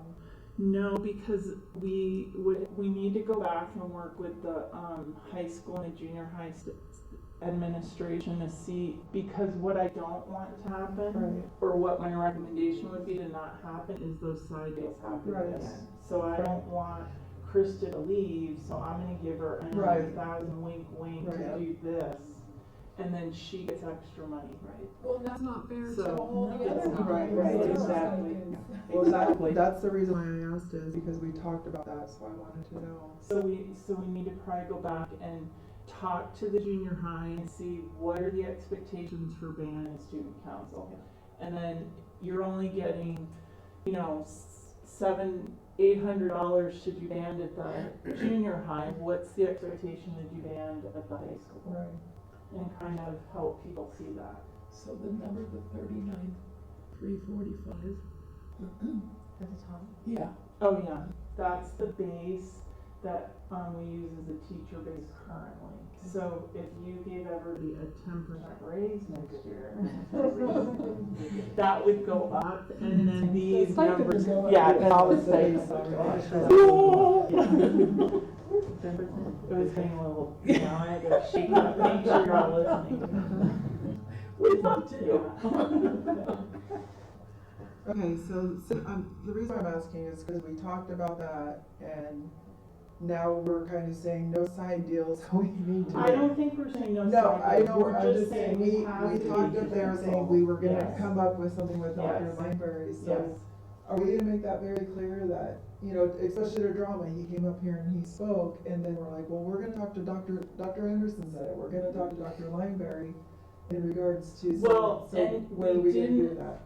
So part of it is that everybody's very busy, which isn't excuses, but we can't go back and have a conversation about what are you gonna do until we know what we're offering. Right. Cause you could have come back and said, we're gonna offer drama $5,000, Right. cause that's where we wanna leave it, well then there's really not a need to have a conversation. So I think what we needed was, we need to know what the amounts are gonna be, and then the administrators need to talk, and they're gonna do that, with Courtney, and then Courtney will talk with both administrative teams, Okay. and they've got a lot of experience. Pat's got a lot of experience.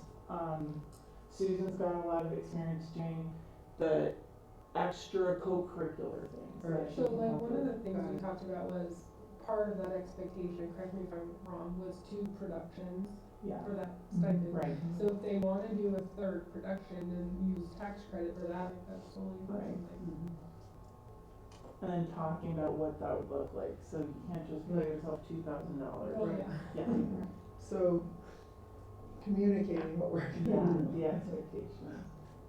I just think it's important also, and our consultant brought this up, and it's just important to note that those performance-based classes, you have the opportunity to work on what you're doing during the school day. If I have a chorus class, if I have a stagecraft class, if I have a band class, you have the opportunity as part of your school day, not only to be paid to be teaching that subject, but you're working on your production later. You know, the volleyball coach doesn't have a volleyball class to do that, and so I just think it's important to note that. So Dr. Billsby is looking like she disagrees, is there something? I was a performing arts teacher, and you teach your curriculum in the class. You don't spend all your time doing performances. And when I worked with them on the Grease performance, he didn't work with the actors during class time doing that. It was all done between, 3 o'clock in the afternoon until 8 o'clock at night. And so, yes, is the function of tech theater to do tech theater? Yeah. But you have to be careful, because when you're looking at sports, you're looking at seasons, and when you're looking at co-curriculars, you're looking at year-long. And so at many other schools, they look at band, jazz band, concert band, and they divide it out by seasons, and there's stipends that correspond. Same thing with dance. There might be a dance performance, and in many districts where they have multiple dance teachers, one teacher does one performance, just like you have different coaches at different levels that can do multiple sports. And I think that's the hardest thing, is that I know that what the drama teacher had expressed was doing the multiple shows, that receiving one stipend didn't cover the multiple shows. And if if it's 2 shows, but they wanna do 3, then, you know, how does that happen? Because their feeling is that they still, just like the coaches, and I see it with them too, they wanna try to build their programs, but in order to build the programs, you have to have the people and the money. So, you know, I mean, it is expensive, but it's our kids that we're talking about. So that's again, our struggle is exactly that.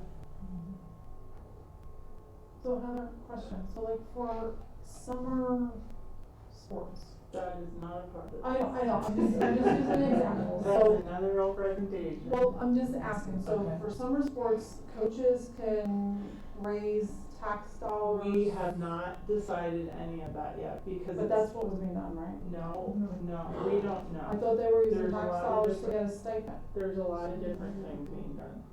but were they using tax dollars, raising tax dollars? I don't know, because I don't know exactly who is getting stipends or how stipends are being decided. So that's why there's nobody's getting summer stipends until we figure out a process. Okay. But in the past, there was. And again, in some districts, you don't get a summer stipend. I understand, but I'm saying, So- I know that we've had coaches, and Dr. Jamoka's in her presentation of last Yes. year, showed that football coaches were getting Mm-hmm. summer stipends raised through tax credit dollars, correct? So what I'm saying is that a possibility for drama?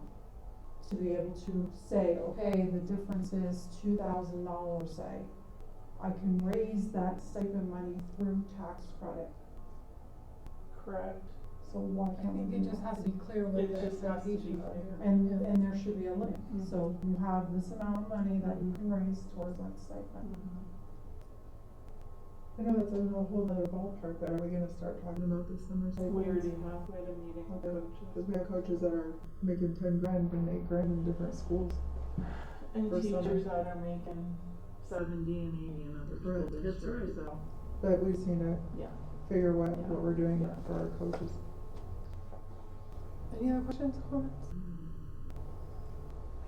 So back to this, are we going to be able to, we're gonna have to vote on, Yeah, is it on the thing tonight? no, next meeting, we're gonna have to vote on Yeah. this, correct? Mhm. So So ask a question now, right?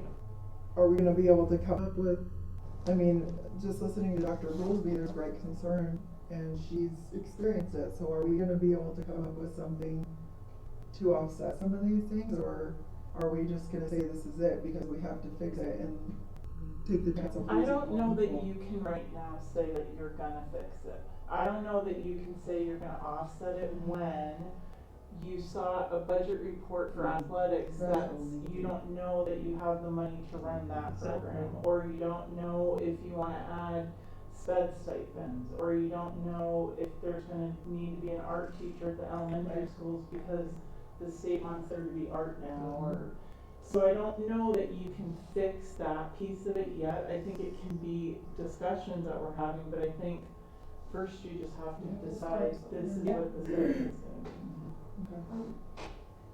Heather, I just realized, if I were a teacher on AJ High School and I wanted to start a club, and I approached, the administration, Here we go. okay. See what she's got? Oh, no, that's not it. Hold on. Right here. Right there. There's the phone. Oh, and then change everything. So it looks different, but that's it.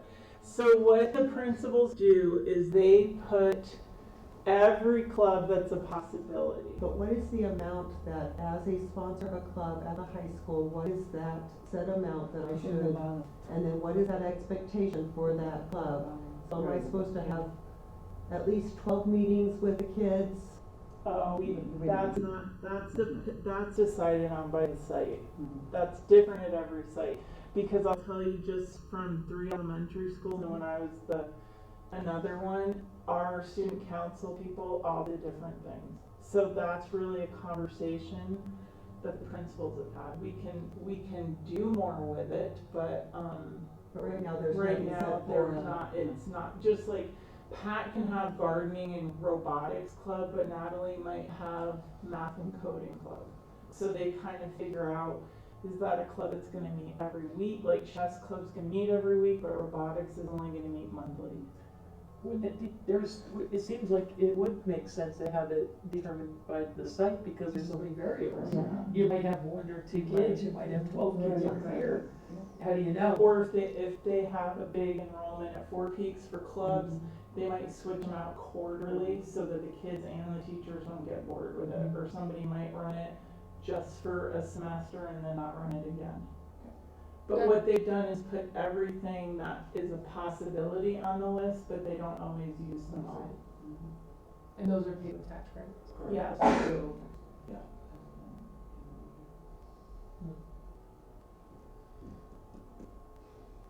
Anything else? Is that online teacher of records number? Yes. So it's not correct.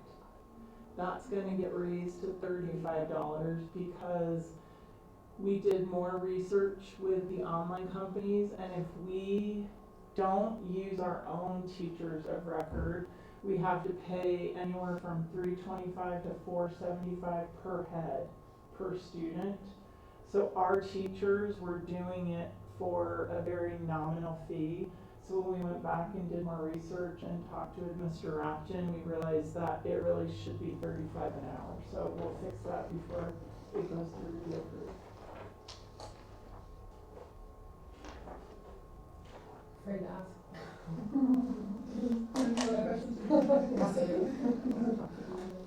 Okay, Arizona Merit Subgroup results. Alright. So we brought information before about what the district as a whole did, and tonight we're going to talk a little bit about special populations and subgroups. So there's a lot to tell you, but there's probably too much to tell you. So I'm going to kind of skip around, and if you have dependent on your questions, there's more that we can show you, but we do this every day, so to dig down and dig into it gives us a lot of information, but it might be too much for the general public to kind of digest. So we started off by working with the State Department and talking about growth median. And so first, just so that we're all on the same page, we need to, just so you understand the difference between median and average. And so the median is when you take a whole group of numbers and you list them from big to small or small to big. And then you count up. So if it's odd numbers, the median would be the one in the middle. So if you had 15 numbers, then you count up you divide, the one in the middle is the median. Okay, so 7, 7, and 8 is the number. Okay. If it's an even number, then you count up and add the two middle terms divided by 2. The average is different because the average is when you take all of our scores and then you divide by how many of us that there are. So when we talked to the State Department, they had to help us figure out the growth median for our special populations, because part of what it's helpful to understand is that a lot of what goes on with the scores and the computation, it's all that psychometrics that people have degrees to do, and computers do a lot of that math now. And so we don't have it broken down for us to do the growth median. The lady that we worked with at the State Department, spent some time with her team and actually extracted data and built this for us. So the growth median that let me pull this up. So this is the chart that she helped us create based on numbers. What you have to think about though is there's no, you don't want to use this to think about what's the net, like everybody's running the race in 50 minutes and then what the blue one's running it in 10, the red one's running it in 35, the yellow one's running it. This is just really for you to compare Gen Ed at in English, which is ELA, so that's their reading and writing. The Gen Ed is doing this, the ELL is doing this, and the SPED team's doing this. So they're all very comparable, but the ELLs are doing a little bit better than everybody. So the Gen Ed are only those Gen Ed students that have no special populations in them. So they extracted that data for us to kind of show where we were at. So for us, when we go back and look at this as EdServe team, we know where our weak spots are and we know where our strong spots are. But as I told somebody that was talking to us, for us, if we really know our people, a lot of this makes sense when we look at it, because I know where my strong SPED teams are. Robin Gonzalez knows where her ELL kids are getting a lot of help. And we know our Gen Ed teachers enough that we know there's new teachers or struggling teachers or master teachers. So this isn't so much of a surprise, but it helps the teachers look at things too, and the administrators. So I shared that with you the other day, and that has not changed. Does anybody have any questions about that? So like math at 4 peaks in 4th grade, they knew what they really knew what was going on over there last year. Just make a commentary. When you look at the median growth percentile, which is what this information is, you want to see our kids falling between the 40 and the 60 mark. That 40 to 60 mark says that's a year's growth. So we can see all those blue and yellow lines are where we're seeing we're getting that year's growth, which is what you want to walk out at the end of the school year. We have some areas that we're not hitting that mark, and so what do we need to do to move that forward? Okay. So then, what we did the past, let me see where I put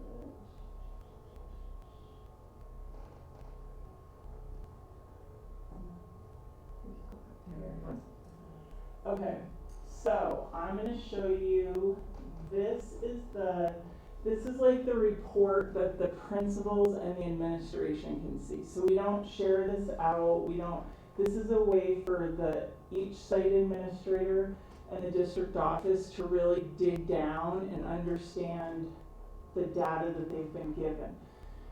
These are the scores, remember, from 2019. So they're 2019 score, and I can't dig down very far with you because we run into FERPA laws. So I'm going to show you parts of it, and then we created some charts on our own using the data so that we could share that out.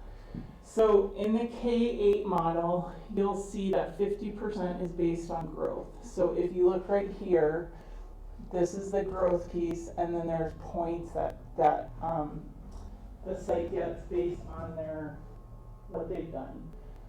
So as a principal, if I'm an elementary principal, I can look at 3, 4, 5, and 6, see what my proficiency rates have been, but then if I click on that piece, I can drill down even farther, okay? So the growth piece is actually a culmination of current year, and then, okay, wait. Can I ask Yes. real quick? Yeah. While you're looking at Uh-huh. it, hopefully they'll just give me a little time. Yeah. Does the state or the agency that's calculating this, do they value growth and proficiency the same? Because that makes, No, if you scrolled up, it was See, if you weighted. look up here, If you go to the top, it's weighted. so the proficiency is Growth is 30 and 50% growth of the is weight, 50. where the proficiency is 30. So they really want kids to grow. oh yeah, And the more, those kids that are lower that can grow more, get you more points, because they can jump so higher. growth is the, okay. So these growth points, it's a culmination of all 4 down here. So the 12.9, the 7, the 10, the 6.5 gets you the 38, which brings you back up here.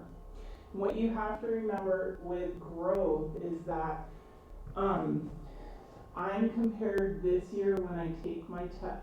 So last year when I took a test, I got put into a group based on everybody else that scored the same as I did. This year when I take my test, I'm gonna get compared to those same like students. Okay, so that's where part of that's where that growth piece comes from. So as you can see, there's a lot of data here that we're happy to sit with anybody and explain it to, whether it's you or a community member. The piece that we were looking at just recently was this acceleration readiness piece, because it's got subgroup improvement in it. So in this section, thanks to Mr. Cantrell who reminded me today, you can only score a maximum of 10 points. So you may score more points, but the state will only give you a maximum of 10. I can't drill down and show you all that because some of our populations are so small. We'd be breaking FERPA because you could kind of start to put together kids and data. So what we did is we created this document that shows you, we took the data off of the charts and it's showing you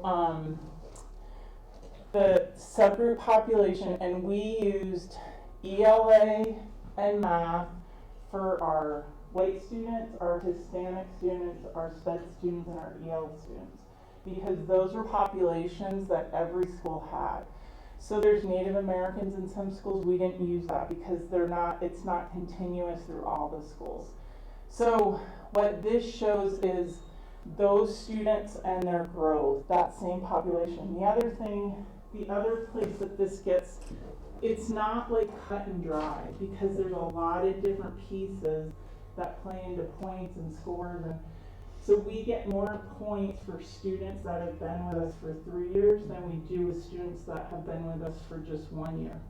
These, when they do our scores, it's only for kids that are here, kids who haven't been here, how do I say that, the first 10 days of, full academic year, but it's only 10, you can't be here later or then you don't pop into this. So there's a lot of tricky little pieces, which is why the state talked to us about it's hard to kind of break it all out. So Peralta and Desert Vista and Four Peaks got 2 points because they went up, okay? So you can so in this section you get points for your math and ELA, you get points for absenteeism, so keeping it low, you get SPED points, and so you don't get points for absenteeism, but you get points for attendance. Keeping it low. Okay. You want to keep your absentee attendance rate high. to be less than it was the year before. So these are the white students, the reading and the math.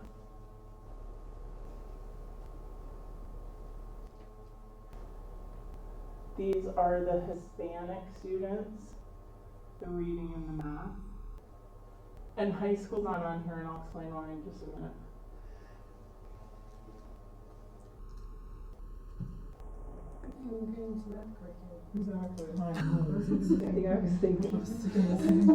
This is the SPED students, reading and math.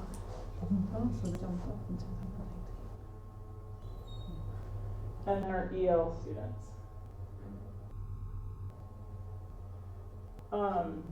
So we have a call into the state because these boxes are blank. We don't understand what the blank is. Where it shows you the NA, you have to have at least 20 students in that population for them to count the scores. So that's why it's not fully with the ELL. So then the difference, let me go back here for just a minute. So remember, this is the K-8 model, so at elementary and Cactus Canyon, the percentages come from that pie. But at the high school, the pie looks different. Loading.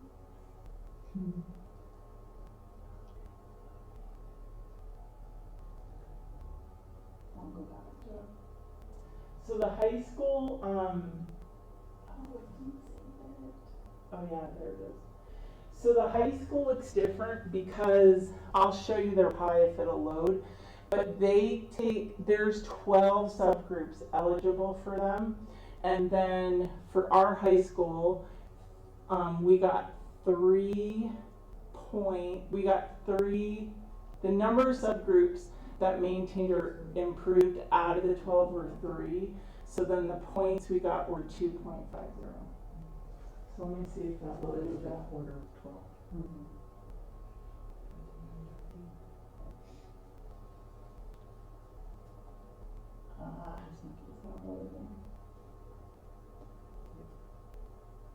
So the pie is just different because if you remember that CCRI chart, there's all those different little pieces, and those play a bigger part in there. So their pie is cut up a lot differently, with a lot more pieces. I think you hit that one, the refresh button. Oh, right here.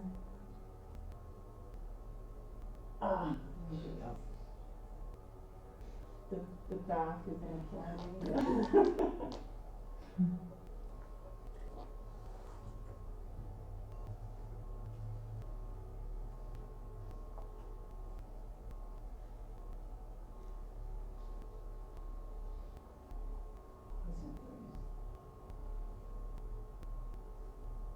It's like dial-up. Yeah. Nobody else is even open.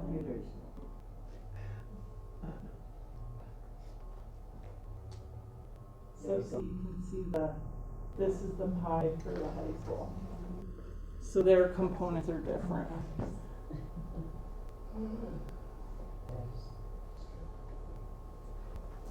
So that's for the quick version. Do you have any questions? So, and obviously this is like a lot of data, so what is being done to use this data to impact, like what happens? So actually on Thursday, we have elementary school meeting and then a secondary school meeting. And so a couple things. The EdServe team has visited and gone to some trainings in Vail to understand more how to drill down. Some of the principals have gone to trainings at ADE to understand more how to drill down into the data. And then what they're gonna start doing as of Thursday is they have to build their CNA plan, their comprehensive needs assessment. They'll do that and then build a school plan for 2021. And so they use this data and they look at the students and kind of where they need to grow kids, what pieces need to be implemented. And then the plan that they create for ADE really breaks down strategies and action steps that they're gonna take to improve their data. So, different than in the past, because in the past there wasn't such a comprehensive plan, and so the title teams really took a big part of it because it started out just as reading plans, then we added math plans, but the plans were very simplistic. Now ADE is really doing a lot more work to have the site leaders really dig into their data and then link the what they're going to do with their school that's going to change outcomes that they have, and then that links back for at least in our district, the junior high and the 3 elementaries, how their money from title is going to be spent. It has to link directly back to those plans.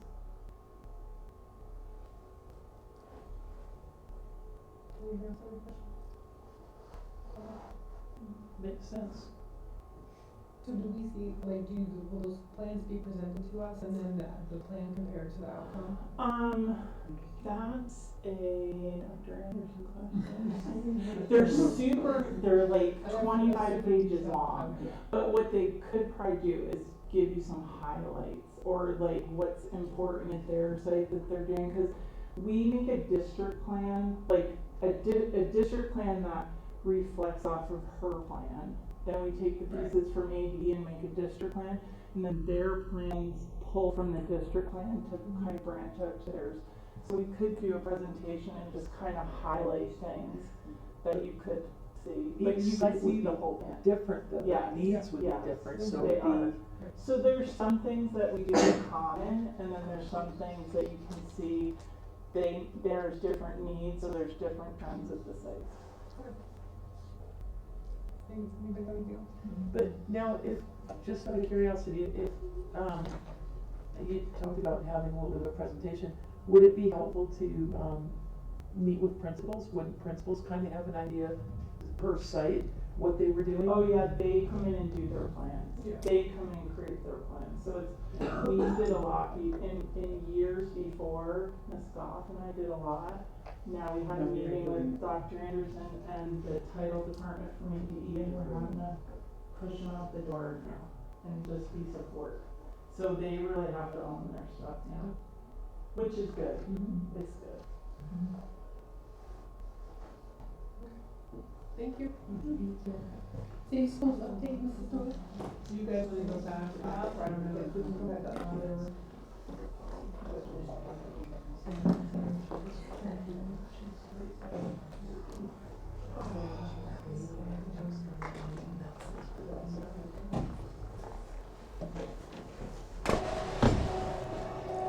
It's hot. It's hot. I'm keeping you warm. That's what we're cold, we're eating.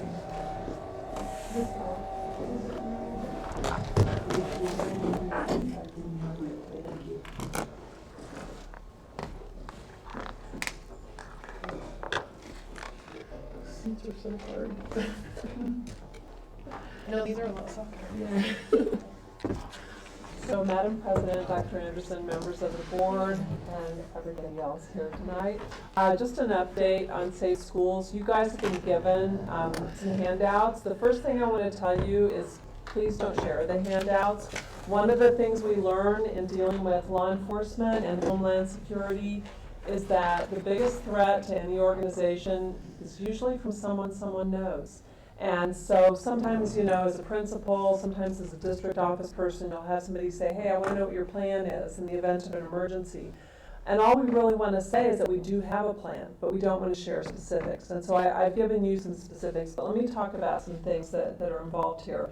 So typically, you want to prepare for any kind of an emergency. And when we think of emergency preparedness at a school, most of us think of active shooter, because that's the kinds of things that we see, you know, in the headlines. Those are the kinds of things we hear about, and it happens. And unfortunately, it's more prevalent today than it once was. However, that's not always the case. There can be a lot of reasons for a lockdown. You can have a lockdown because somebody comes onto your campus, you don't know who they are, you don't know what they're about, and so you're locking down. You can have a lockdown because law enforcement calls you or comes by and says, I need you to lock down the campus. Somebody just robbed the Walgreens across the way, and we just want to make sure everything's okay. You know, whatever the case may be. But safety is paramount. You know, as schools, we're institutions of learning. Learning is job one for a school. But we have to be concerned with the safety of our students and our staff because it's just the reality. So there's some things we do to prepare. And we base our preparedness on the guidance we get from the Arizona Department of Education, which typically comes down from Homeland Security. But we also coordinate with local law enforcement and emergency preparedness. So we talk to, you know, Chief Kelly. We talk to Maricopa County, or excuse me, Pinal County. We talk to the first responders, the people that would come and help and support us. We also know that anytime you go into a lockdown situation, it's stressful. It's stressful for the people involved. It's stressful for parents. And one of the things we talk about that is so difficult is when a parent hears that their child's school is in lockdown, what do they want to do? They want to show up at the school. And we get that because most of us are parents as well, and so it totally makes sense. But we also know that that can be a hindrance to our emergency responders. And so we talk about things like having a staging area where, hey, if there is a lockdown, we need you to know that this is where you can come and this is where we will get your child to you in a timely fashion so that hopefully people aren't, out of their own fear and concern, getting in the way of those emergency responders. We also talk about what do we expect our office staff to do? How do we expect them to handle the situation? How do we expect teachers to handle the situation? And again, of paramount importance to us is, are our kids okay? Are our kids accounted for? What happens, you went into lockdown and there was a kid you sent to the health office and did they make it there? A kid went to the bathroom, what happens? What do we do? And so those are things that we talk to our teachers about, that we talk to our office staff about, and that administration deals with as well.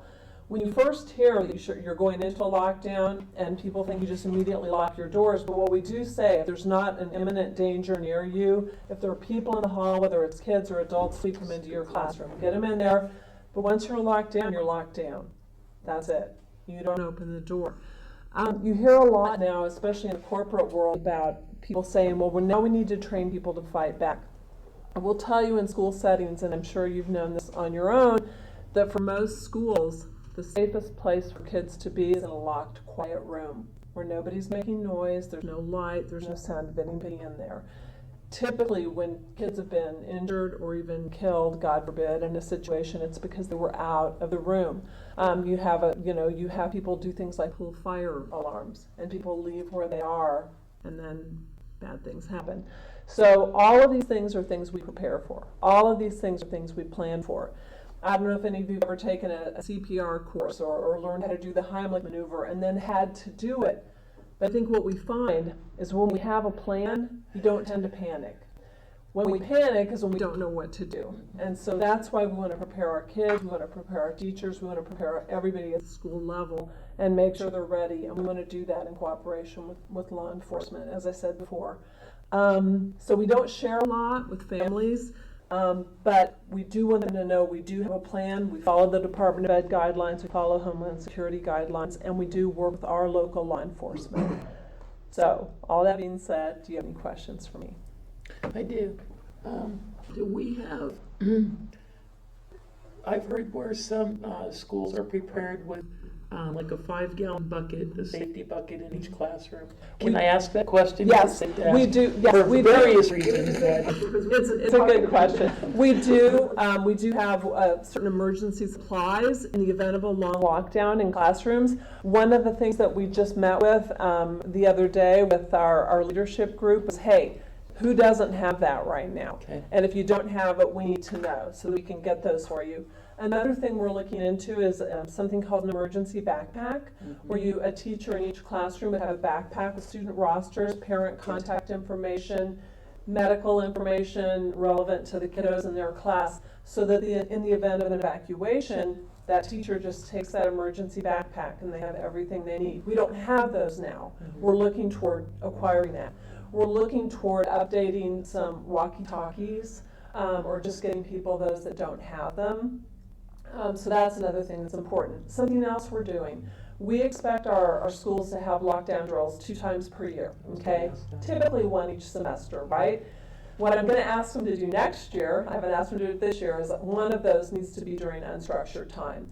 And that's tough, but it needs to be lunch, before school, after school. We're not going to ask them to do it at a sporting event, though you've probably heard on the news recently there have been a couple of situations at a sporting event too, but we're not going to go there yet.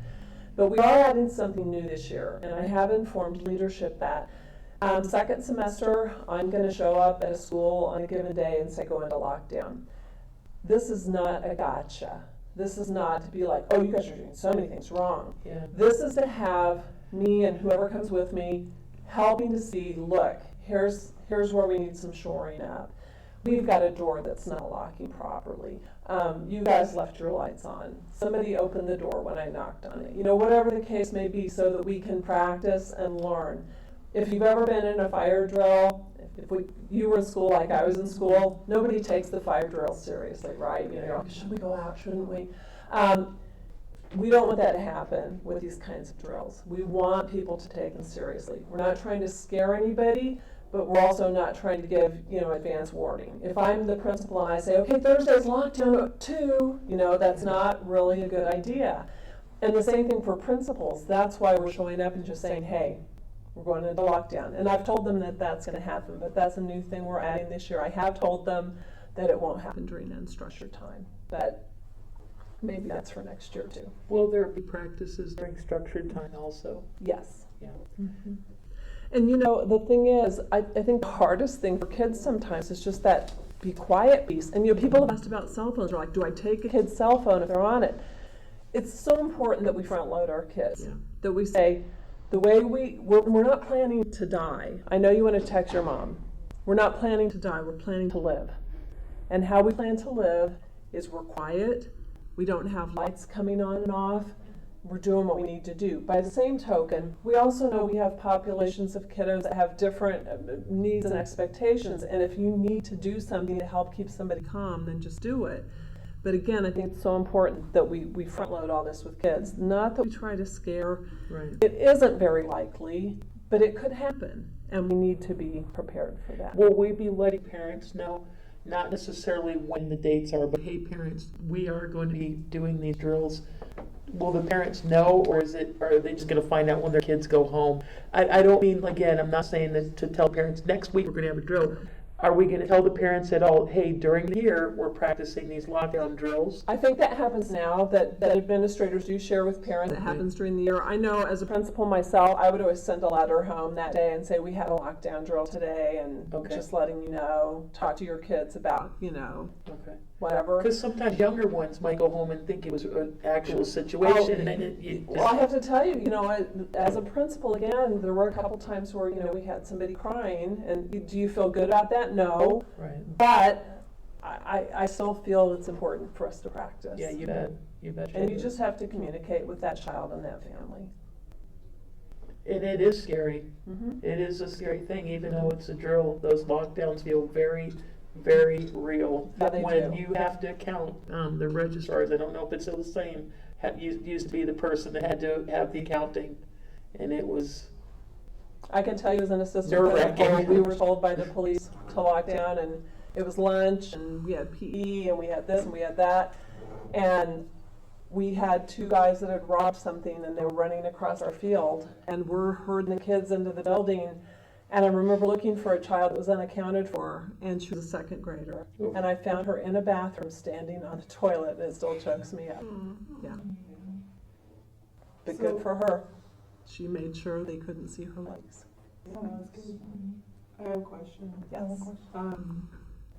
So from our experience last December, whenever that was, we know that already that we have things that we have to work on. Yes. And we were saying that we're gonna do it, but are we?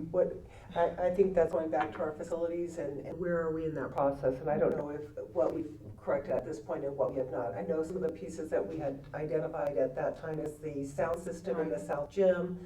When our welding and our construction classes are in the back and those machines are running, you can't hear the announcements. Those were a couple of pieces that we knew were in our needs, because we know we need some kind of flashing light or something. If you can't hear something, then we need to have some kind of visual for them. And that's another reason for the radios. That's another reason for the walkies, because sometimes there's a teacher that needs to have that radio as well. But that's not just something where it's like, here you go. There's training that goes along with that. There's information we don't share over a radio. Any other questions? I just want to ask, are we ensuring that every site is having a fire drill every month? It has recently come to my attention that some people are not having fire drills every month, and that's a requirement by the fire marshal, and we will have fire drills once a month. Okay. And we will document that. Okay. And I know in the past they used to give the fire department a schedule Mm-hmm. of when they're gonna have these fire drills. And even I think the city was part of the schedule for lockdowns and things like that, Mm-hmm. so that they know, okay, this is just a practice, don't panic, Yeah, they've been extremely good about working with us on different things. But yes, you are absolutely correct. Not everybody has been doing the fire drills monthly, and that is a requirement, and they have to do it. Yeah. And then, I know you said that it's not a gotcha, and I think people get that, but will there be some kind of like maybe a checklist that you guys go through? Okay, they got And this we'll correct, just process it afterward. Yeah, Mhm. okay. Because you're right, even during a drill, it's just very stressful at the time. And Yeah. so afterward, you kind of meet and you process and you go through it and you don't just talk about the things that didn't go well. Right. You talk about the things Yeah. that did go well. Here's our celebrations, here's where we need to improve. Sure.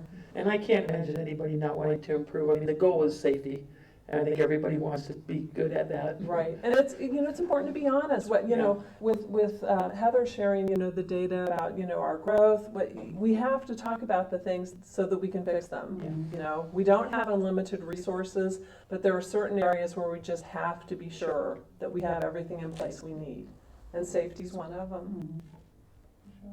So at some point, Dr. Anderson, you're saying some of these things are being done. At some point, we're gonna have the conversation again and kind of see where we are, the things that we've done, the things that we still need to do. And you know, I don't see any reason why we couldn't have some kind of end of the year assessment of things in an executive session piece where it's not something that everybody can have access to as well. To give you guys more I think it's details. a really good idea. And I think at the end of the year is a good time too, so we can tell you here's how things went as well, and give you some honest feedback on the things that, again, that we did well and the areas we still know we need to improve. Any other questions? Okay, thank you so much. Thank you. Open enrollment process, Dr. Anderson. Yes, just wanted to let you know that we've worked on open enrollment, and we've updated a few of the items. One of the things that we struggled with this past year is what does that process look like when we have students who are on open enrollment that may be struggling. And when I say struggling, it may be that there are excessive absences, tardies, there might be discipline pieces. And so we wanted to make sure that the process was very clear for our parents and it was very clear for our schools. And so the two things that I've added to the board agenda or on the board docs is a Q&A kind of question. What is open enrollment? How do you complete open enrollment? Where do you turn it in? How does that work? But one of the things that we have not determined at this point, we've started to have some conversation, is about transportation. Is we do know that we have some individuals who may want to attend some of our programming that we haven't offered transportation for open enrollment. And we do not plan on opening open enrollment and transportation hand in hand. But are there ways that if you as a outside student wanting to attend our school, if you get to one of our bus stops, we just pick you up within the room? It's not that we're going to your house or we're going outside of the boundaries to pick you up, but what are some ways that we can encourage more students to choose AJ USD? So that's the one document that I provided for you. The other one gives some guidelines for open enrollment. So open enrollment is a state statute that allows for any student to apply for any school across the state of Arizona that I choose to want to attend your campus. But there are some criteria that go along with that. And so when we get an open enrollment application, our principals are the first ones that usually see that open enrollment application, and they have to determine, do I have capacity for this student? And when we talk about capacity, and I'm going to use Peralta Trail as my example, their fourth grade classes are sitting at 35. There are 2 classrooms, each one of them has 34, 35, or both are sitting at 35 at this point. There is not space in those classrooms to say yes to open enrollment. What we would typically do is say, I'm sorry, we can put you on a waiting list for Peralta Trail, but hey, did you know Desert Vista is not too far down the road here, and that they have capacity at their school, and they would be happy to welcome you into our schools. We don't want to say goodbye to anyone. We want to find a way for them to be able to attend our schools. The rule of thumb is, what is the capacity of that class? So, for example, right now, I think it is 35 or 36 for fourth grade? 36. That's another conversation. We're going to come back to that one in a moment. But they have a capacity of 36. So they would need to hold 2 spaces in each one of those classes. So, 34 and 34, that's having 2 spaces. That's saying that there is space for them to say yes to an open enrollment. I'm going to say right now that class size is too large, and I will not be okay with that. But it basically is, we want to leave space for kids that move into the neighborhood without adding that overage due to the open enrollment. Once that child is accepted into open enrollment, they are ours. We are not going to say goodbye to them, only if, and let me give this, only if they are not being truthful on their open enrollment application. There are times that you've accepted an open enrollment application and they say, no, they are not special education, or no, they have not had any discipline issues, they have not been suspended. Well, when that information comes forward, that would give us something that we could revoke that open enrollment.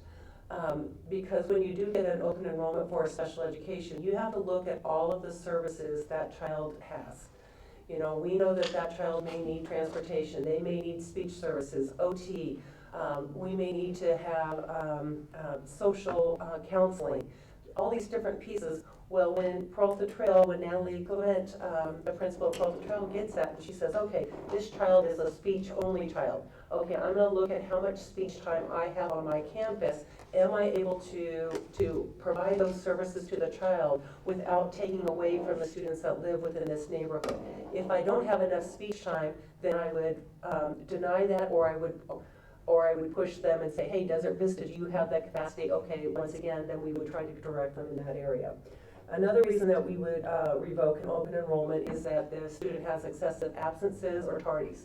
But we're not gonna just say, hey, you've been tardy for 45 times this year, we're revoking your open enrollment.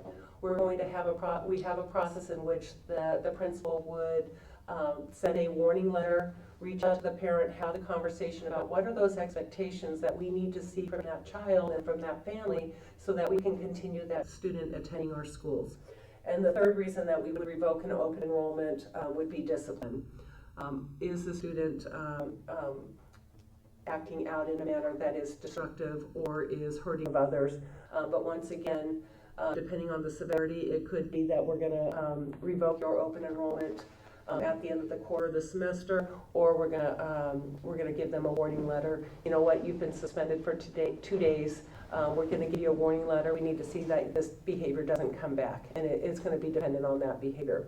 What you will also notice on this document, it does say that we can revoke open enrollment at a quarter for our elementary schools and at the semester for our junior high and high school. And the reason that it's different for the junior high and high school is because those are semester classes. We have kids taking high school classes at both of those configurations, and we do not want them to lose their high school credit if they end up getting revoked in a mid-year situation. The piece that I think I heard about the class sizes, I've had conversations with our Director of Human Resources as well as some conversations with our principals that we do have some class sizes that are high. And we have lost students this year specifically for class sizes, and it has happened over the last couple of months. We are going to be looking at our caseloads, our class sizes at our elementary grades. What can we do to bring that down? We know we can't bring it down significantly, but if we can bring it down by 2 or 3 in some of those grade levels, how many teachers would that trigger? And let's look at what that cost value is. And so we do anticipate bringing to our governing board in the next couple of months some recommendations for class size. So Dr. Anderson, is this, okay, so is this different? So if we have a student that lives within the district that is at one elementary and chooses to go to a different elementary, is that more of a variance, or is this? It's an open enrollment. This is open enrollment, Yes. okay. So if they need, then they just go on this website right here and fill out the application Yes. for that, okay. And you know, we encourage parents to have the choice within AJ USD. Choice is good, but we want them to choose our school district.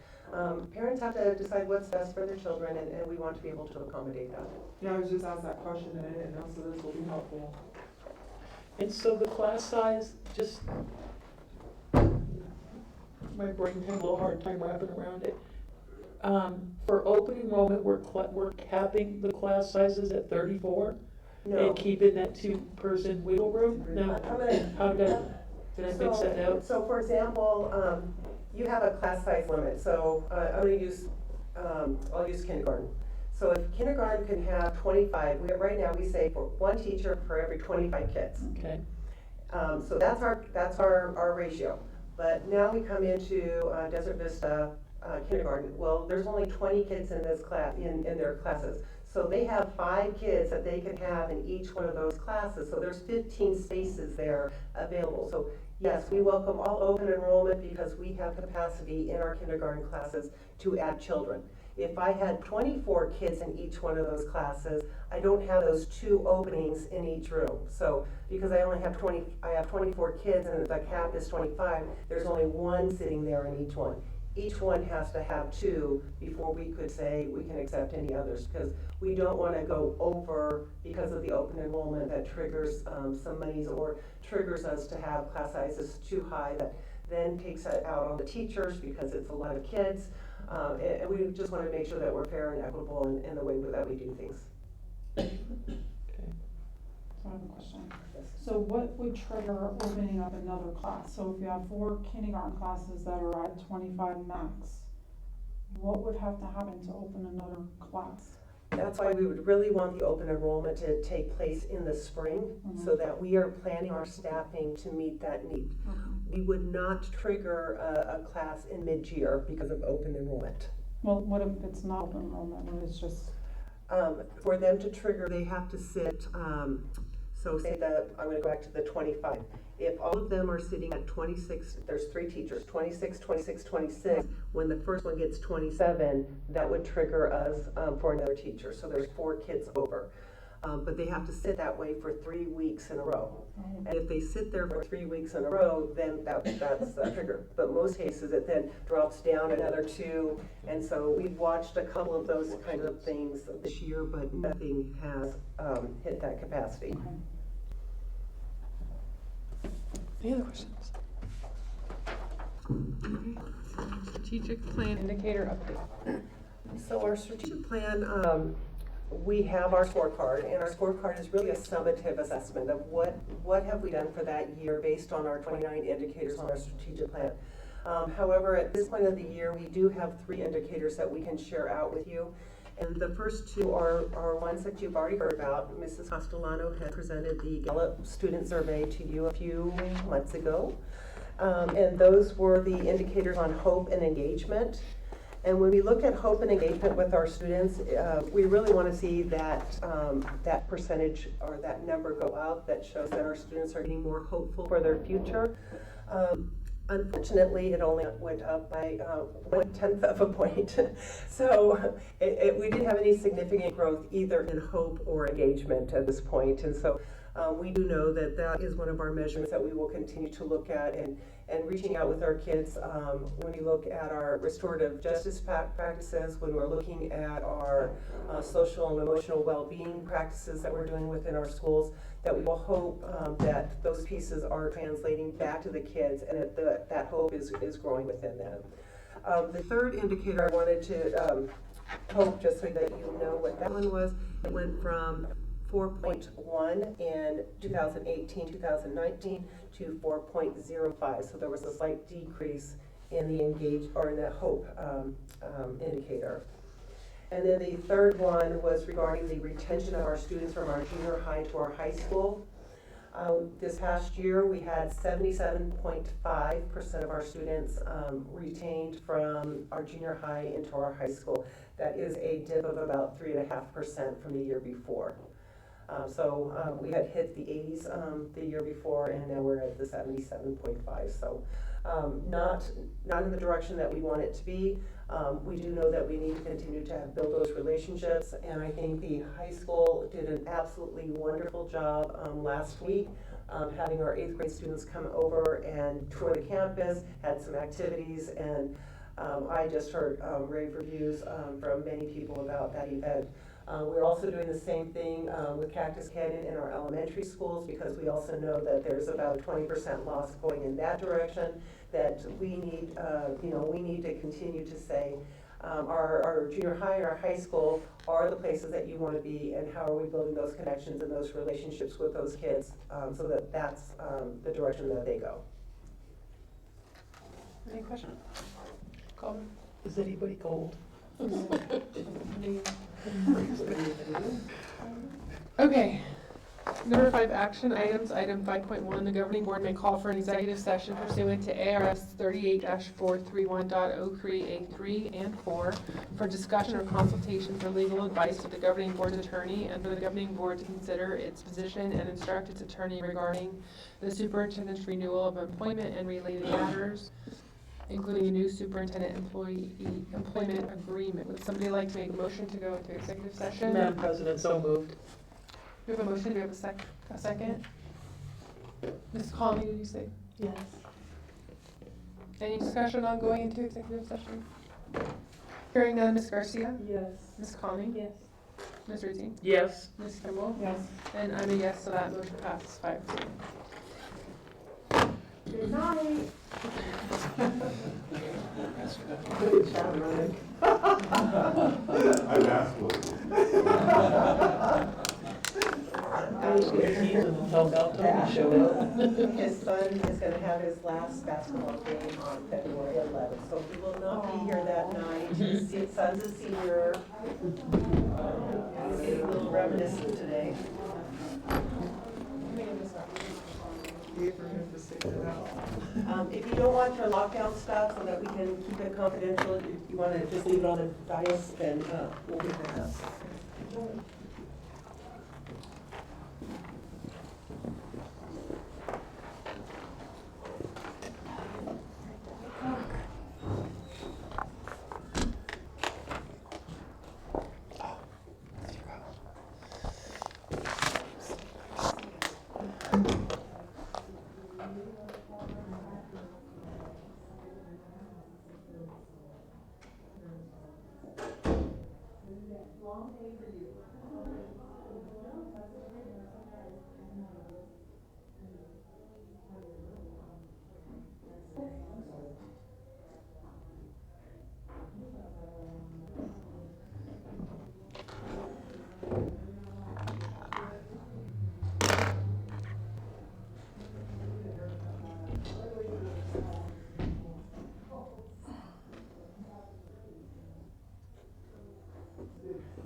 Someone's blowing up. We seriously need to start bringing dinner. Oh, that's my phone.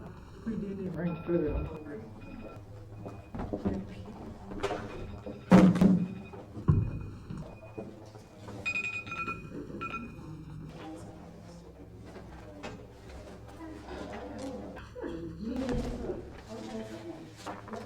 Thank you, Bonnie. Good night. Have a safe drive.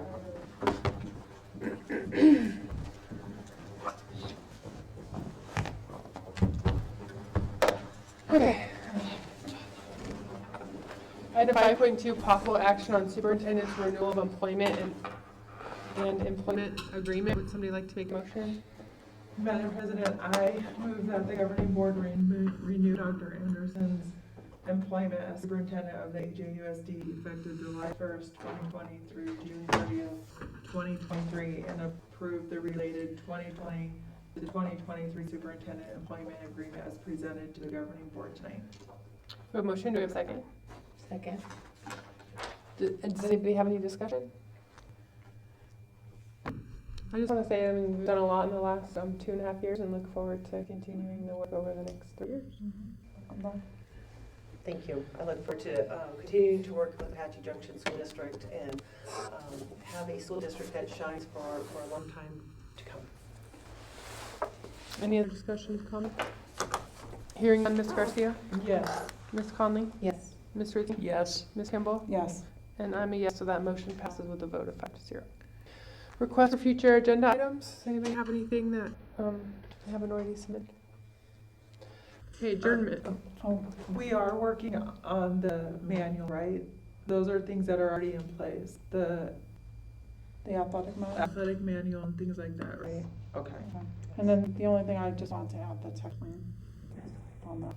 Yep. That's okay. Yeah, you put that on the, Did I put it yeah, on? it's on. Okay. Okay, does somebody want to make a motion to adjourn? Madam President, so moved. We have a motion, do we have a second? Ms. Garcia? Yes. Ms. Conley? Yes. Ms. Rizzi? I think we need to stretch it out a little longer. Yes. Ms. Kimball? Yes. And I'm a yes, so we're adjourned. When I looked at that, So there's two parts in this. One is performance pay and one is I'd like to talk to you about specifically what you had in mind, but what I think that is and what you think it is might be different, so, tomorrow. I'll let you chat about that. What did we decide on?